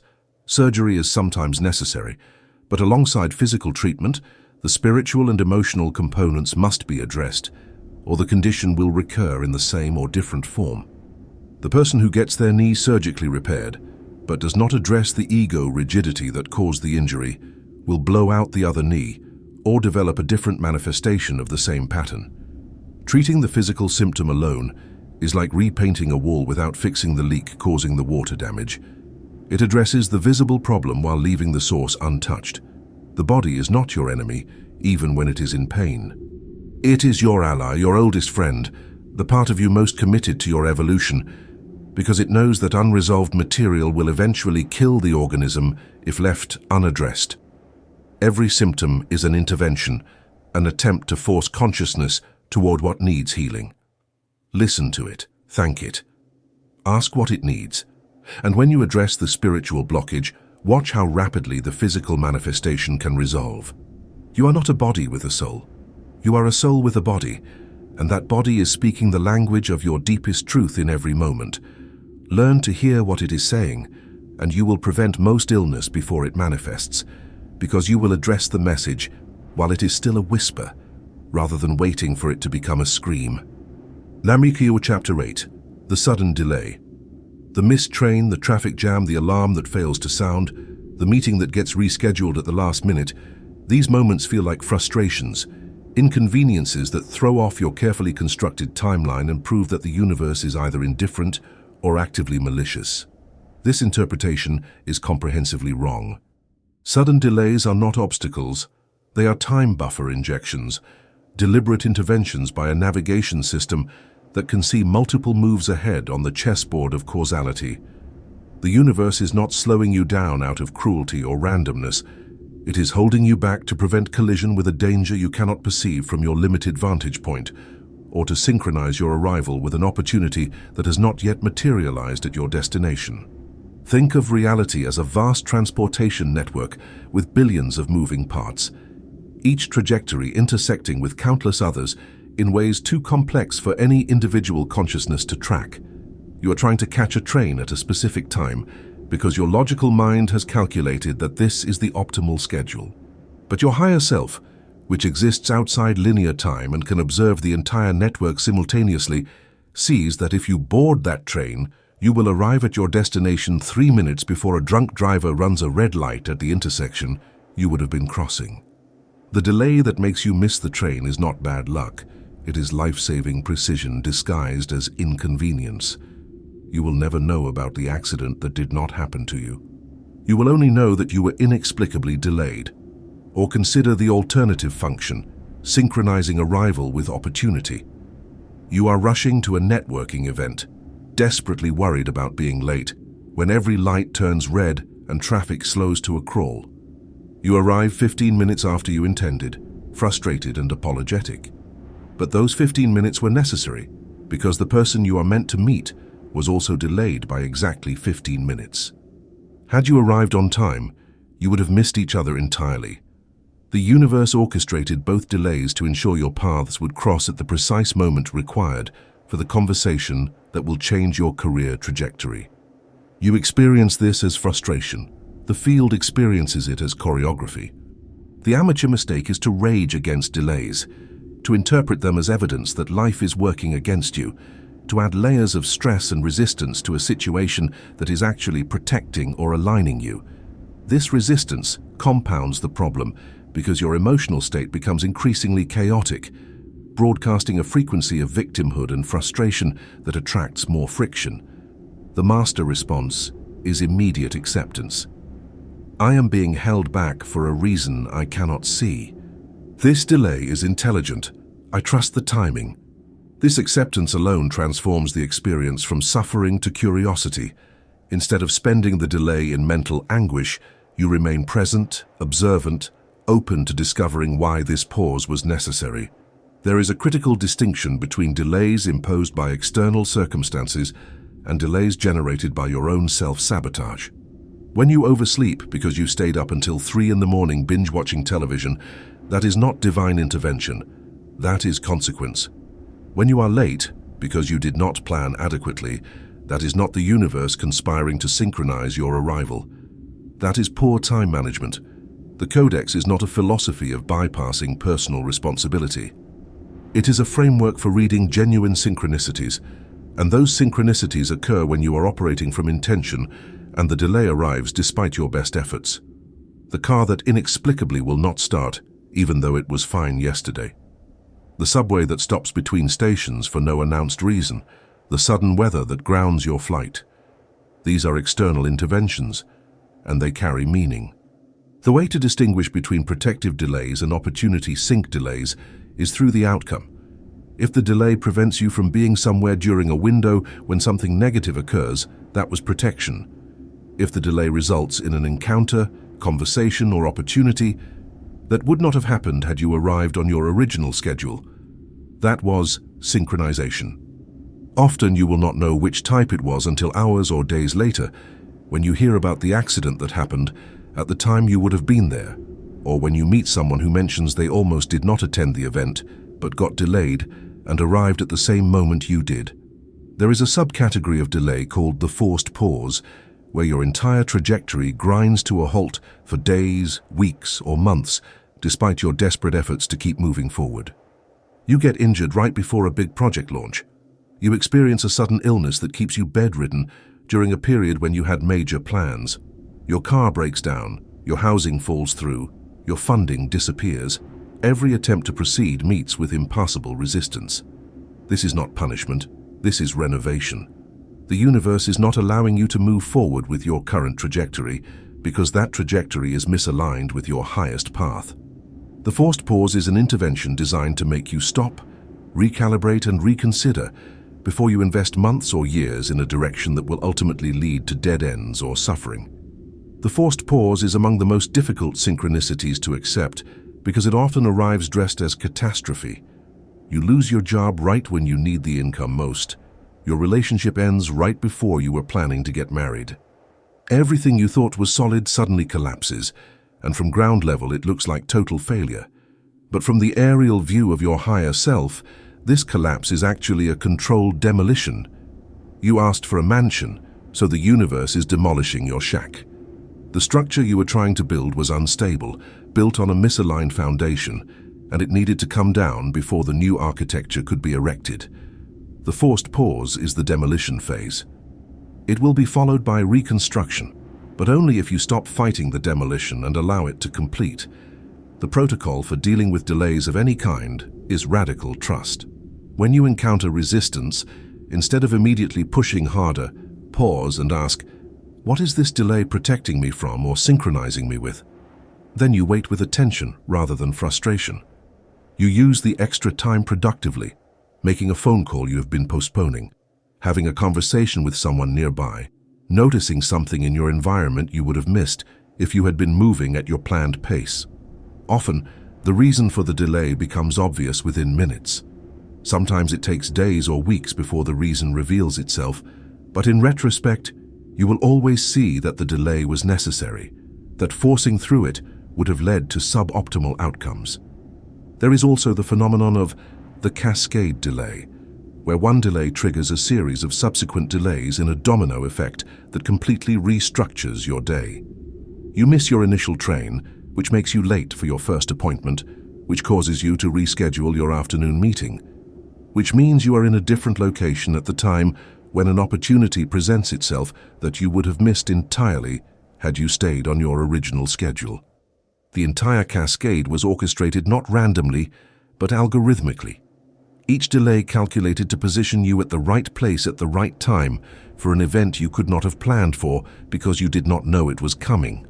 This is the universe operating at a level of precision that looks like chaos from inside the experience, but reveals itself as order in retrospect. Many people report that after they begin consciously recognizing delays as intelligent communication, the delays become less frequent and less severe. This makes perfect sense from a signal response perspective. When you demonstrate that you are reading the signals, the universe does not need to shout. Gentle nudges become sufficient because you have developed the sensitivity to detect them. But when you are operating unconsciously, fighting every delay and learning nothing from the experience, the delays must become more dramatic to break through your resistance. It is not punishment, it is volume adjustment. The universe keeps turning up the volume until you finally hear the message. Stop rushing. Stop raging against the red lights and the slow-moving lines and the cancelled appointments. Stop interpreting every delay as evidence that you are unlucky or that reality is hostile. These delays are precision interventions by an intelligence that loves you enough to interfere with your plans when those plans would lead you into danger or away from opportunity. The delay is not keeping you from where you need to be. It is ensuring you arrive at exactly the right moment. Trust the timing, accept the pause. And watch how, in retrospect, every delay that frustrated you in the moment reveals itself as perfect orchestration, protecting you from a future you will be grateful to have avoided. Chapter 9. The Dream Protocol. The dream state is the territory where the conscious mind releases its grip on narrative control, allowing the subconscious and superconscious layers of your being to communicate without the interference of logic, social conditioning, or ego defense mechanisms. While most dreams are indeed psychological housekeeping, the mind's nightly process of sorting, filing, and discarding the data accumulated during waking hours, a specific category of dreams operates at a completely different level. These are what Carl Jung called big dreams, transmissions from the higher self that arrive with a distinct signature, unusual vividness, powerful emotional resonance, and lingering presence that persists long after waking. Where normal dreams fade within minutes of opening your eyes, big dreams remain etched in memory for days, months, sometimes years, because they are not random neural firing, but intentional communication encoded in the symbolic language of the unconscious. The dream state is the most direct channel available for communication between your limited waking consciousness and the infinite intelligence that guides your trajectory. During sleep, the rational mind's firewall deactivates. The skeptical voice that dismisses synchronicities as coincidence, that rationalizes intuition as wishful thinking, that fights against every form of guidance, that voice is temporarily offline. This creates an opening through which precise instruction can be delivered in the form of symbolic imagery that bypasses logical analysis and speaks directly to the soul. The dream is not subject to your conscious beliefs about what is possible.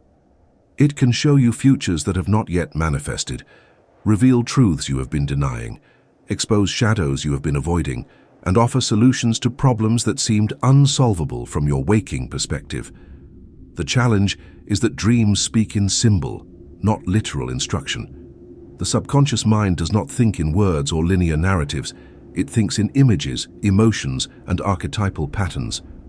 When you dream of a flood, you are not necessarily receiving a warning about actual water.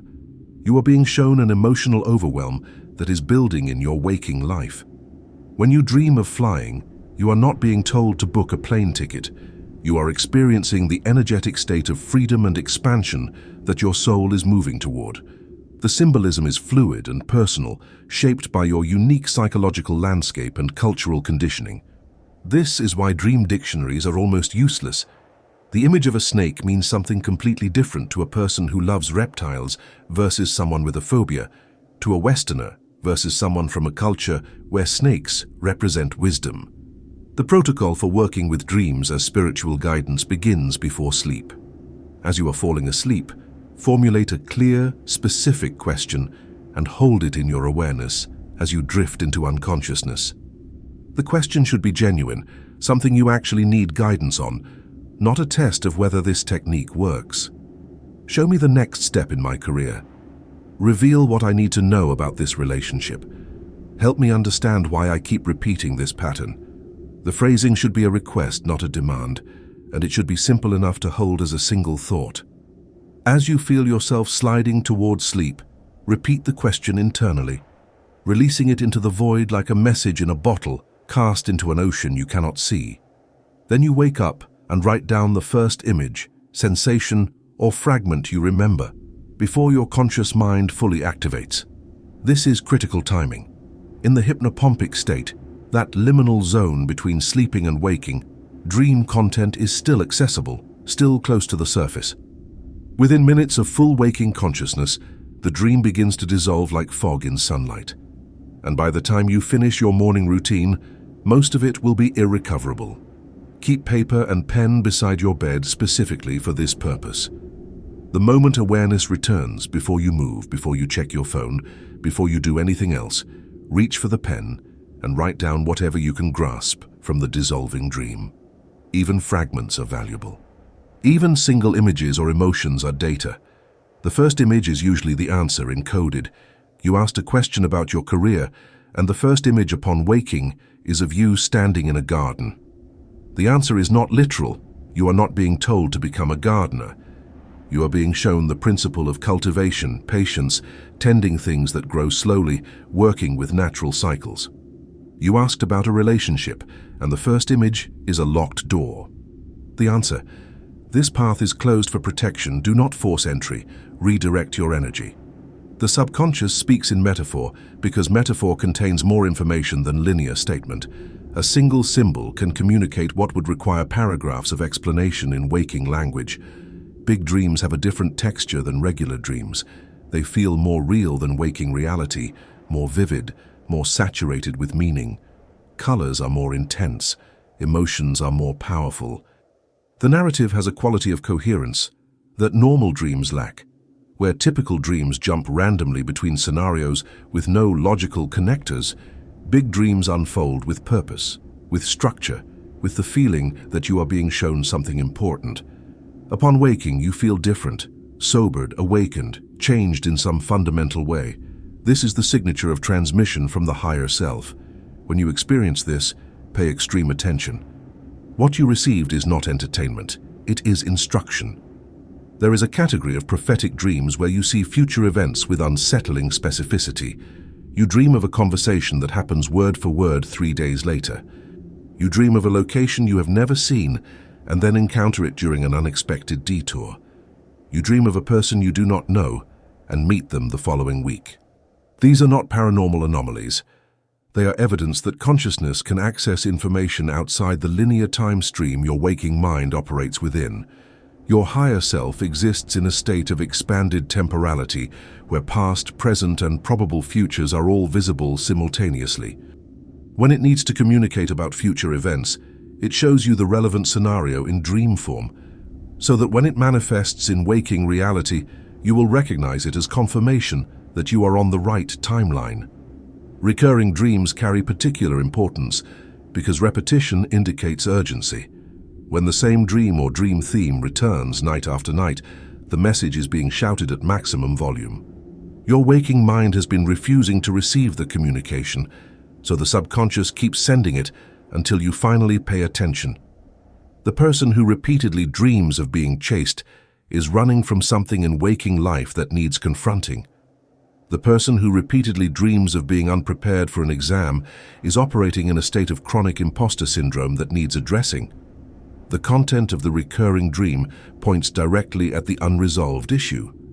Decode it, address it in waking life, and the dream will cease appearing because the message has been received. Nightmares are not punishment, they are crisis alerts. The system is showing you in exaggerated, terrifying imagery what will happen if you continue on your current trajectory. The nightmare about disaster in your relationship is not prophecy that the relationship will end. It is a warning that without intervention, without communication, without addressing the problems you have been avoiding, the relationship is heading toward catastrophic breakdown. The nightmare gives you the information and motivation to course correct before the nightmare manifests in waking reality. This is mercy, not malice, being shown the consequences of inaction while there is still time to act. The protocol becomes more sophisticated with practice. After months of working intentionally with dreams, you develop a relationship with your subconscious where it begins responding more clearly, more literally, because it learns your interpretive capacity. The symbols become increasingly personal, tailored to your unique symbolic lexicon. You might develop a specific dream symbol that means yes for you, perhaps seeing a white owl, and another that means no, perhaps water overflowing. Your subconscious learns to use these agreed-upon signals to communicate with increasing efficiency until you can ask a question before sleep and wake with a clear answer that requires no interpretation. There is also the practice of lucid dreaming, where you become conscious within the dream state while maintaining the dream. This is advanced territory, requiring months or years of practice for most people, but it offers extraordinary potential. Once lucid, you can actively engage with the figures and symbols in your dream, asking them direct questions and receiving immediate answers. You can request to be shown specific information or taken to specific locations. You become an active participant rather than a passive observer, navigating the dreamscape with intention. This is not fantasy or entertainment. It is a genuine method of accessing information from the superconscious realms that exist beyond normal waking awareness. The dream protocol is not separate from waking guidance. It is a complementary channel. The signs you read during the day and the symbols you receive at night are both transmissions from the same source, delivered through different mediums because your consciousness operates at different bandwidths in sleeping and waking states. When you notice synchronicity during the day, you might ask for clarification in dream form that night. When you receive a confusing dream, you might watch for external confirmation through waking synchronicity. The two systems work together, creating a stereo effect that triangulates guidance with increasing precision. You are not choosing between intuition and dreams, between omens and visions. You are learning to receive through all available channels simultaneously, becoming fluent in the complete language of a universe that never stops communicating day or night, in sleep or waking, until you finally hear what it has been trying to tell you since before you learned to speak. So Chapter C marks the collapse of plans. There are moments when the life you have been building, carefully, methodically, with immense effort and investment, collapses entirely. Not just one element failing, but everything simultaneously imploding as though the foundation itself has been removed. You lose your job, your relationship ends, your housing situation becomes untenable, your health declines, and your financial security evaporates within a compressed time frame that feels deliberately orchestrated for maximum devastation. From the ground level of this experience, it appears that the universe has abandoned you, that some cosmic mistake has occurred, that you are being punished for crimes you cannot identify. This interpretation, while emotionally understandable, misses the actual mechanics of what is happening. You are not being destroyed, you are being renovated. The universe is not taking things away to harm you. It is demolishing the structure that no longer serves your evolution because you asked for something greater and refused to release the lesser voluntarily. The collapse happens when there is massive misalignment between your current trajectory and your highest path, and when you have been unwilling or unable to recognize the gentler signals indicating that change is necessary. You ignored the whispers, the gut feelings of wrongness, the recurring dreams of escape, the synchronicities pointing toward exit ramps. You dismissed the louder signals, the closed doors, the obstacles that made progress increasingly difficult, the physical symptoms manifesting stress and misalignment. You remained committed to your plan because you had invested so much in it, because admitting it was wrong felt like failure, because the unknown beyond it terrified you more than the suffering within it. So the universe, operating with ruthless compassion, removes your ability to continue on that path by removing the path itself. Think of it as a controlled demolition. You asked for a mansion, perhaps not consciously, but at the soul level, through your desires for expansion, fulfillment, purpose, and joy. But you were living in a shack, a structure built from outdated beliefs, inherited limitations, and compromised dreams. You kept repairing the shack, painting over the cracks, insisting it could be salvaged if you just tried harder. Meanwhile, the architectural plans for your mansion were already drawn up, the materials already assembled, but construction could not begin while the shack occupied the land. Something had to go. The universe, seeing that you would never voluntarily demolish the shack, did it for you. What you are experiencing as catastrophic loss is actually site preparation. The foundation for the new structure is being laid in the rubble of the old. The psychological experience of collapse is brutal because your identity was fused with the structures that are being removed. You were not just in that relationship, you were a person in a relationship, and its ending threatens the continuity of your self-concept. You were not just working that job, you defined yourself through your role, your title, your professional identity. When these external structures disappear, you experience a temporary dissolution of self, an identity crisis where you no longer know who you are without the labels and roles that previously organized your life. This is precisely the point. The false self, the constructed identity built from social conditioning and survival strategies, must dissolve before the authentic self can emerge fully. The collapse is not happening to you. It is happening for you, creating the space for a more genuine version of yourself to take form. The timing of collapse is not random. It often occurs immediately after you have made a significant request to the universe, even if that request was silent. You asked for true love, and shortly afterward, your comfortable but passionless relationship ends. You asked for meaningful work, and you get fired from the soul-destroying job you were too afraid to quit. You prayed for transformation, and everything stable in your life became unstable. This is the universe saying yes to your request in the only way possible, by removing what blocks you from receiving what you asked for. But because the removal comes before the fulfillment, there is a terrifying gap where you are holding nothing, standing in ruins, wondering if you have made a catastrophic mistake in asking for change. This gap is called the void, and it is the most spiritually potent space you will ever occupy. In the void, you have no identity to defend, no structure to maintain, no role to perform. You are stripped down to your essence, forced to discover who you are when every external definition has been removed. This is where transformation happens. Not in the comfort of the familiar, not in the security of the known, but in the groundless space of pure potential where anything could happen because nothing is predetermined. The void is not emptiness, it is pregnant possibility. But you must have the courage to remain in it without immediately rushing to rebuild a new version of the old structure. The amateur mistake is to panic during collapse and desperately try to restore what was lost. To immediately jump into a new relationship, to avoid feeling the loneliness of the old one ending, to grab any available job to escape the discomfort of unemployment, to rebuild the same life in a different location because the unknown is too terrifying to face. This is understandable but counterproductive. It is like having surgery, then ripping out the stitches and gluing the wound shut before healing can occur internally. The collapse created a necessary opening. If you seal it too quickly with inferior materials, you will have to go through this entire process again in a few years when the universe is forced to demolish the next inadequate structure you constructed in fear. The master response to collapse is surrender. Not passive resignation, but active trust. You stand in the rubble and say, I release my attachment to how I thought my life should look.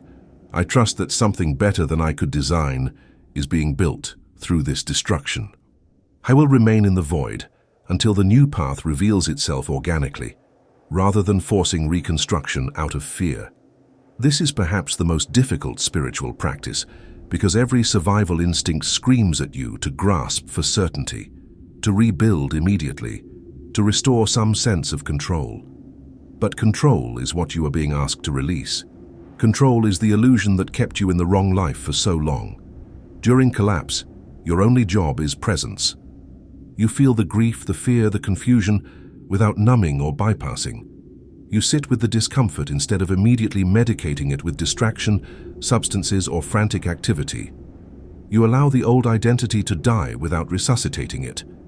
And you watch for the first signs of the new path emerging, the opportunities that appear organically, the people who enter your life bringing unexpected resources, the ideas that arise from the stillness you created by not filling the void prematurely. The new structure does not arrive on your timeline, it arrives on divine timing. And it always comes, but only if you do not abort the renovation process by rushing back into the old paradigm. There is a phenomenon called the dark night of the soul, a term borrowed from Christian mysticism, but applicable universally.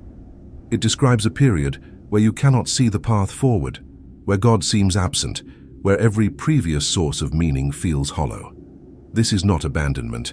This is the final stage of ego dissolution. The universe has removed every external crutch you were leaning on, success, relationships, certainty, control, to prove to you that you do not need them, that you are whole without them, that your true power comes from a source that cannot be demolished because it is not external.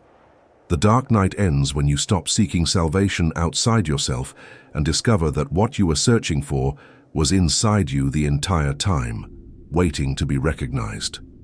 Multiple collapses can occur simultaneously as a form of shock therapy. When the universe sees that you are particularly resistant to change, particularly attached to your current structures, it will remove multiple foundations at once to prevent you from clinging to even one stable element while refusing to acknowledge the rest. This is not cruelty, this is efficiency. You will rebuild anyway, so better to clear the entire site than to have you build around one remaining pillar of the old structure, creating a hybrid architecture that is neither one thing nor another. Total collapse creates total freedom. You cannot drag the past into the future when the past no longer exists. The people who have experienced collapse and navigated it consciously report in retrospect that it was the best thing that ever happened to them. The job loss that forced the career change they never would have made voluntarily. The divorce that freed them from a dynamic that was slowly killing their soul. The health crisis that caused them to reprioritize their entire value system. The financial collapse that taught them they could survive on far less than they thought and liberated them from the prison of material accumulation. In the moment, collapse feels like the end. In retrospect, it reveals itself as the beginning. But you cannot see this while standing in the rubble. You can only trust those who have stood in ruins before you and emerged transformed, telling you that the destruction is not random, not cruel, and not final. It is renovation. And what is being built in place of what fell will exceed anything you could have constructed yourself, because you were designing from limitation while the universe designs from love. The collapse of plans is not evidence that you failed. It is evidence that you asked for more than your current life could contain, and the universe loved you enough to clear the space for it. Stand in the rubble, feel the devastation, grieve what ended, and then, when you are ready, look up from the ruins and watch for the first blueprint of the new structure to present itself. It is coming. It was always coming. The collapse was never the end of the story. It was the necessary chapter break between who you were and who you are becoming. Trust the renovation. Your mansion is under construction. Chapter 1, the active request. Most people approach spiritual guidance passively, waiting for signs to appear spontaneously while claiming they remain open to divine direction. This passive stance is appropriate for initial stages of awakening, when you are still learning to recognize that communication exists at all. But there comes a point in development where passivity becomes limitation, where you must move from receiver to active participant in the dialogue with the universe. The active request is a protocol for demanding, not asking, demanding, specific confirmation when you need clarity about a decision, direction, or trajectory. It is the practice of setting clear parameters for the universe to respond within, establishing a concrete signal that removes all ambiguity, and then observing whether that signal manifests according to your specifications. The structure of an active request is precise. If this decision path option is aligned with my highest good, show me specific rare object or occurrence within defined time frame. The specificity is critical. You cannot ask for a sign and then interpret any random occurrence as meaningful. You must name something distinct enough to be unambiguous, not a white car, which you might see dozens of times daily, but a purple feather, a yellow owl, a person wearing a shirt with a specific obscure phrase. The object should be unusual enough that its appearance would be notable, but not so impossible that you are setting the universe up to fail. You are not asking for a unicorn to appear in your living room. You are asking for something rare but materially possible. The time frame establishes boundaries that prevent indefinite waiting. 24 hours is standard for most requests, though you can extend to 48 or 72 for particularly complex queries. The deadline forces the universe to respond in a compressed window that eliminates the possibility of random occurrence over extended time. If your signal appears within the window, you have your answer. If it does not, you also have your answer. Either the path is not aligned, or the timing is premature, or you need to refine your question and ask again differently. The absence of signal is still communication. It tells you no or not yet or reframe.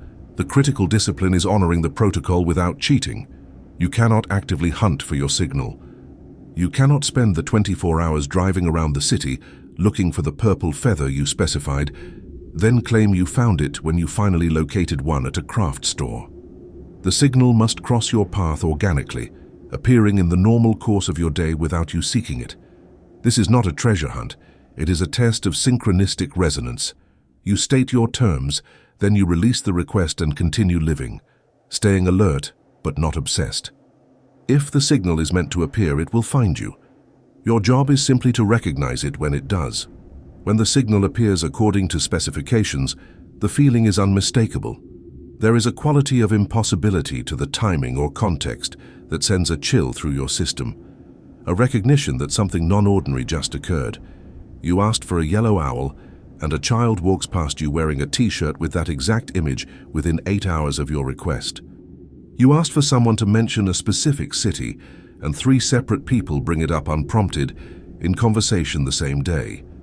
You asked for a purple feather, and you find one lying on your doorstep the next morning, despite having never seen one in your neighborhood before. The synchronicity is so precise, it bypasses skepticism and lands as direct knowing. False positives are possible through what psychologists call confirmation bias, your brain manufacturing significance where none exists because you are primed to look for your signal. This is why the object must be rare and the appearance must be organic.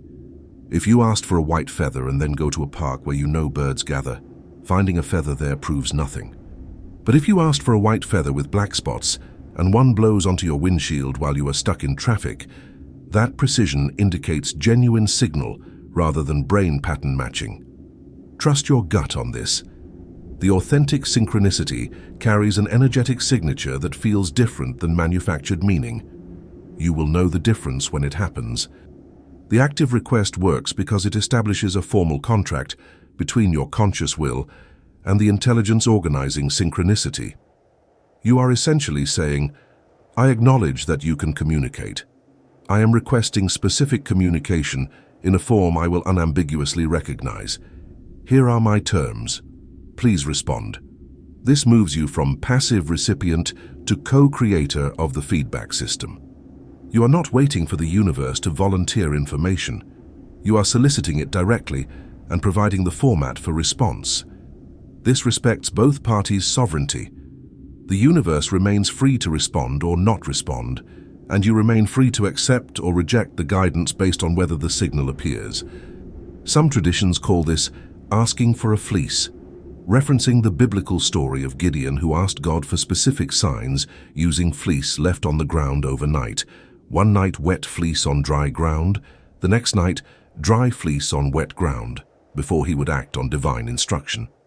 The principle is identical, establishing concrete, verifiable conditions for confirmation before proceeding on a path that carries significant consequences. It is not lack of faith, it is wise discernment. When you're about to make a major life change, you have the right to request unambiguous confirmation that you are reading the signs correctly. The active request can be used for binary yes-no questions. Should I take this job? Should I end this relationship? Should I move to this city? It is less effective for open-ended questions like, what should I do with my life? Those require different protocols: deep listening, pattern recognition over time, gradual clarification through multiple smaller signals. But when you have narrowed your decision to specific options, and need definitive guidance about which path to choose, the active request cuts through ambiguity with surgical precision. The presence or absence of your specified signal provides clarity that no amount of pros and cons analysis could generate. There is an advanced form of this practice where you establish a personal symbolic lexicon with the universe, creating a consistent language for yes, no, wait responses. You might establish that seeing a hawk means yes, a crow means no, and an owl means wait for more information. You communicate this system in prayer or meditation, essentially programming your RAS to notice these specific animals when relevant guidance is needed. Over time, the system becomes refined through repeated use, and you develop a reliable shorthand for receiving immediate answers. But this requires months or years of consistent practice and verification to ensure the signals are genuine rather than self-generated. The protocol can fail in two ways. First, if you are not genuinely open to receiving a negative answer. If you desperately want to pursue a particular option and are using the active request to validate what you have already decided, your attachment will corrupt the process. You will either manufacture false positives or become angry when the signal does not appear, then proceed with your preferred choice anyway, while claiming the universe did not respond. The request only works if you are truly willing to honor the result, including results that contradict your preferences. Second, the protocol fails if your question is unclear, or you are testing the system rather than genuinely seeking guidance. The universe responds to authentic requests, not to spiritual experiments designed to prove or disprove the method. When you receive your signal and act accordingly, acknowledge it. Say thank you, either aloud or internally. I see the confirmation. I am proceeding as directed. Thank you for the clarity. This completes the feedback loop and signals to the field that you are a serious communicator, which increases the reliability of future exchanges. The universe, like any intelligent system, allocates bandwidth based on usage patterns. If you request guidance, receive it, and then act on it, you demonstrate that you are reading the transmissions and implementing the intelligence. This strengthens the channel. If you request guidance, receive it, and then ignore it, you demonstrate that the communication is wasted on you, and the channel weakens. The active request is not a substitute for internal guidance. It does not replace the development of intuition, somatic literacy, or direct knowing. It is a tool for moments of genuine confusion when multiple paths appear equally valid, and you need external confirmation to proceed with confidence. Used properly, it is devastatingly effective. Used improperly, it becomes spiritual bypassing, a way to avoid taking responsibility for your choices by demanding that the universe make decisions for you. The balance is in recognizing when you genuinely need external confirmation versus when you are simply afraid to trust your own knowing. Ask for signs when clarity is absent. Trust your gut when clarity is present. And always honor what you receive, because the universe is listening to you just as carefully as you are learning to listen to it. Dharmidan Chapter 2. The state of flow is the condition where synchronicity becomes not an occasional occurrence, but a continuous operating system, where you are living in real-time communication with the intelligence organizing reality, where every decision is informed by signals you have learned to read with fluency. This is not a mystical state reserved for saints and sages. It is a functional state available to anyone who has developed sufficient literacy in the language of omens, who has learned to distinguish signal from noise, who has built enough trust to act on guidance even when it contradicts logic. In the state of flow, life stops being a struggle and becomes a dance. You are no longer pushing against resistance. You are moving with currents you can sense but others cannot see. Obstacles dissolve before you arrive. Opportunities appear precisely when needed. The right people materialize at the right moment. You are navigating reality with a map that updates in real time based on your position and trajectory. The entry point into flow is the decision to trust the guidance system completely rather than selectively. Most people operate in a hybrid mode. They acknowledge synchronicity when it is convenient, but override it when it conflicts with their plans, preferences, or rational analysis. They see the closed door but push through it anyway. They feel the gut warning but proceed because they have already committed. They notice the pattern of threes, but dismiss it because acting on it would require uncomfortable change. This partial trust creates partial flow, moments of alignment punctuated by long stretches of friction.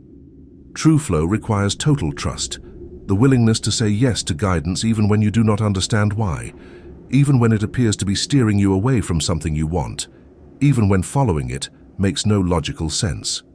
This level of trust is not naive, it is sophisticated. It is built on accumulated evidence from dozens or hundreds of instances where you followed guidance and the outcome proved the wisdom of the redirection. You remember the job you did not take because 3 obstacles appeared, only to learn later that the company collapsed 6 months after you would have joined. You remember the relationship you ended, despite loving the person, because your gut would not relent, only to meet your actual life partner 3 months later. You remember the flight you missed because of an inexplicable delay, only to hear that it experienced severe turbulence that injured passengers. Each of these verifications deposits into your trust account, building a foundation of experiential knowing that allows you to follow guidance even in the absence of immediate understanding. When you are in flow, decision-making becomes effortless. You do not agonize over choices because you are reading the signals in real time and adjusting course fluidly. Someone invites you to an event and you check your body, yes or no. The answer arrives immediately as a felt sense, and you follow it without needing reasons. You are offered multiple opportunities, and instead of creating spreadsheets comparing options, you simply notice which one carries the energetic signature of rightness, and you commit to that path. This is not impulsive decision-making, it is intuitive decision-making. The difference is that impulse is reactive and emotional, while intuition is responsive and calm. Flow is not chaos, it is precision, operating at a level faster than conscious thought. Physical reality becomes increasingly responsive when you are in sustained flow. It is as though the universe notices you are finally reading the signals and responds by making the signals clearer, more frequent, more obvious. You think of someone and they call within minutes. You need a specific piece of information and a book falls off a shelf open to the relevant page. You require a particular resource and someone offers it unprompted the next day. Skeptics call this confirmation bias or selective attention, and they are partially correct. Your RAS is indeed primed to notice these occurrences, but what they cannot explain is the timing precision, the contextual relevance, the consistent accuracy that exceeds random probability by orders of magnitude. You are not seeing patterns where none exist. You are seeing patterns that exist, but that unconscious people cannot perceive. Flow creates a quality of ease that looks like luck to external observers. They see you consistently landing opportunities, avoiding disasters, finding solutions with minimal effort, and they attribute it to fortune or privilege. They do not see the constant micro-adjustments you are making based on signals they cannot read. You turn left instead of right because something felt off, avoiding an accident. You call a friend because they suddenly appeared in your thoughts and they needed your help at that exact moment. You postpone a launch because you keep encountering obstacles, waiting until the path clears, and when you finally proceed, everything unfolds perfectly. This is not luck, this is navigation. But flow is not permanent. It is a state you enter and exit, based on your level of presence, trust, and alignment. When you are stressed, reactive, or operating from fear, you drop out of flow because your frequency becomes chaotic and the signals become distorted. The guidance is still broadcasting, but your receiver is too noisy to detect it. This is why flow is most easily accessed during periods of calm, centeredness, and trust. It requires a baseline of internal stability. If your system is in constant stress response, you will miss the whispers and only hear the screams, which means you will be navigating by crisis rather than by subtle guidance. The practices that maintain flow are not exotic, they are the basics. Adequate sleep because dream communication is part of the guidance system. Time in nature because it recalibrates your nervous system to natural rather than artificial rhythms. Meditation or stillness practice because it trains your attention to detect subtle signals. Physical movement because it processes stored emotion that would otherwise create static in your receiver. Creative expression because it keeps the channel between conscious and unconscious open and active. These are not spiritual luxuries. They are operational necessities for maintaining the clarity required to read reality accurately. There is a phenomenon that occurs in sustained flow called effortless manifestation, where desires actualize with minimal action on your part. You mention wanting something and it appears within days. You think about someone and opportunities to connect with them materialize immediately.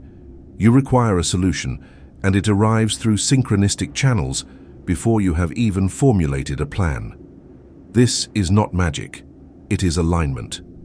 When you are in flow, your desires are automatically aligned with your highest path because you are no longer generating desires from ego, but from authentic need. And when desire emerges from alignment, the universe does not resist it. It collaborates with it, because you are asking for what you were already meant to receive. The shadow side of flow is complacency. When life becomes easy, there is a temptation to stop paying attention, to take the guidance for granted, to slip back into autopilot. This usually results in a sharp correction, a sudden obstacle or challenge that snaps you back into awareness.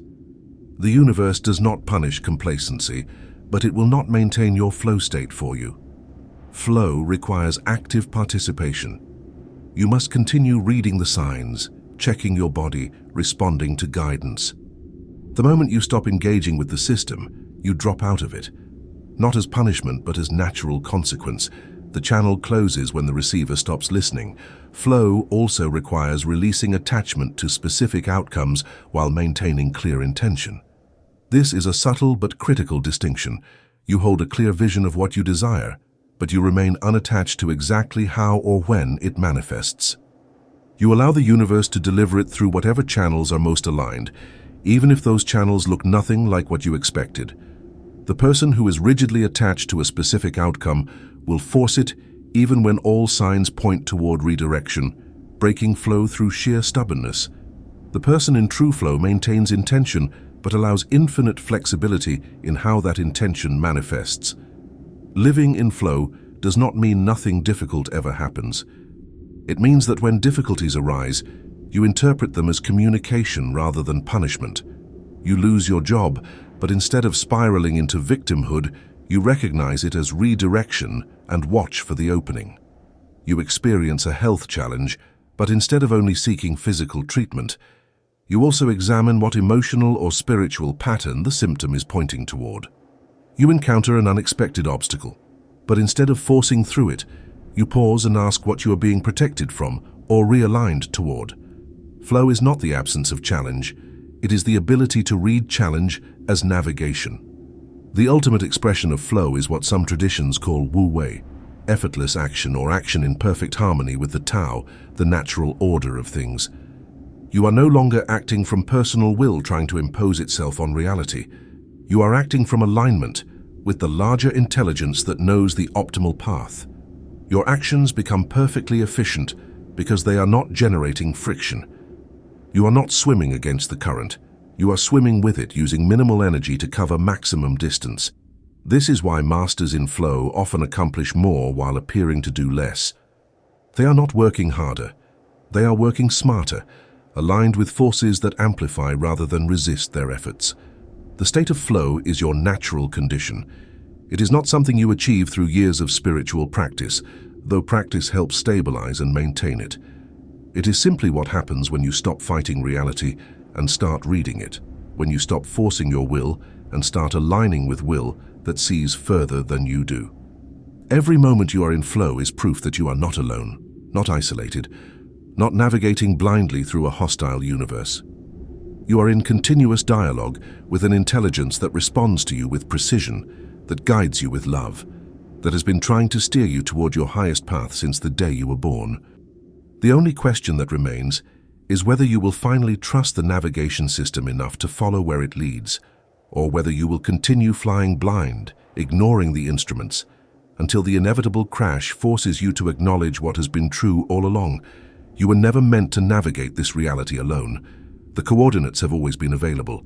You simply needed to learn the language, and now, finally, you are fluent. Epilogue. The world is a book. Not a book in the literary sense, bound in leather with pages that turn, but a living text written in the language of events, circumstances, encounters, and synchronicities. Every moment is a sentence. Every day is a paragraph. Every season of your life is a chapter in a narrative that is both authored by you and authored through you, by an intelligence that sees the arc of your story from beginning to end. For most of your life, you have been looking at the pictures. You registered the surface imagery, the people, the places, the events, but you did not read the text beneath. You did not recognize that every image was carrying meaning, that every circumstance was communicating direction, that the entire manifest world was spelling out instructions in letters large enough to be seen from space. If only you knew what language you were looking at. You have been functionally illiterate in the primary language of your own reality. Not through any fault of your own, but because you were never taught that this language existed. You were raised in a culture that insists reality is random, that meaning is a human invention projected onto meaningless matter, that you are an isolated consciousness stumbling through an indifferent universe. This is the founding lie of materialism, and it has kept you blind to the most obvious feature of your experience, that you are living inside a communication system so sophisticated, so continuous, so personal, that it makes every human technology look primitive by comparison. The Omen Codex is not teaching you a new language. It is teaching you to recognize the one you have been swimming in since birth. The translation work begins with the admission that you do not know, not as an intellectual exercise in humility, but as a literal acknowledgement that your current interpretive framework is insufficient for the complexity of what you are experiencing. You thought you understood why things happened. You believed in cause and effect, in logical progression, in the rational chain of events that connected one moment to the next. But that framework could not account for the synchronicities that kept appearing despite your dismissal. It could not explain the closed doors that later revealed themselves as protection.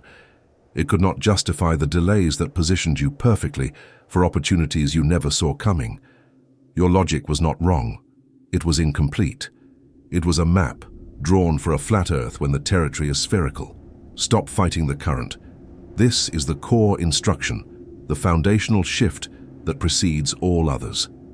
You have been swimming against the flow of reality, insisting that your plans are superior to the intelligence arranging circumstances, demanding that life conform to your timeline rather than recognizing that you are being steered by navigation that sees horizons you cannot yet perceive. Every moment you spend in resistance, pushing through closed doors, ignoring warnings, forcing outcomes, is energy wasted. Not because your desires are wrong, but because your methods are crude. You are trying to brute force your way through a reality that responds to frequency, not force. You are trying to control variables that are already being orchestrated by a system that is trying to give you what you asked for. If only you would stop sabotaging the delivery. Read the water. This is the practice, the moment-by-moment discipline of paying attention to what reality is communicating through the constant stream of signs, signals, and synchronicities flowing past your awareness. The person who reads the water does not fight the river. They notice where the current runs strong and where it swirls in eddies. They see where rocks protrude and where the channel deepens. They adjust their position constantly based on what the water is telling them, making micro-corrections that prevent collision and maximize efficiency. You are in a river, whether you acknowledge it or not. The question is whether you will read it or ignore it, whether you will work with it or against it. Adjust the sails. You are not powerless in this system. You are not a leaf tossed by forces beyond your control. You have agency, but your agency is not in controlling the wind. It is in adjusting your sails to catch the wind that is already blowing. The universe is not testing you to see if you will force your will through resistance. It is inviting you to align your will with the larger will that is moving in your favor. When you adjust your sails, when you follow the closed door instead of ramming through it, when you heed the gut warning instead of overriding it with logic, when you act on the third sign instead of waiting for crisis, you are not surrendering. You are collaborating. You are joining forces with the intelligence that has been trying to steer you toward your highest path all along. Let the wind of spirit do the work. This is the final release, the ultimate trust. You have spent your life paddling frantically, convinced that if you stop exerting maximum effort, you will drown. But you are in a sailboat, not a rowboat, and there is wind available that will carry you faster and farther than your arms ever could. The wind is the movement of life itself, the invisible force that aligns circumstances, orchestrates meetings, and opens paths. Your job is not to create the wind. Your job is to position yourself to receive it.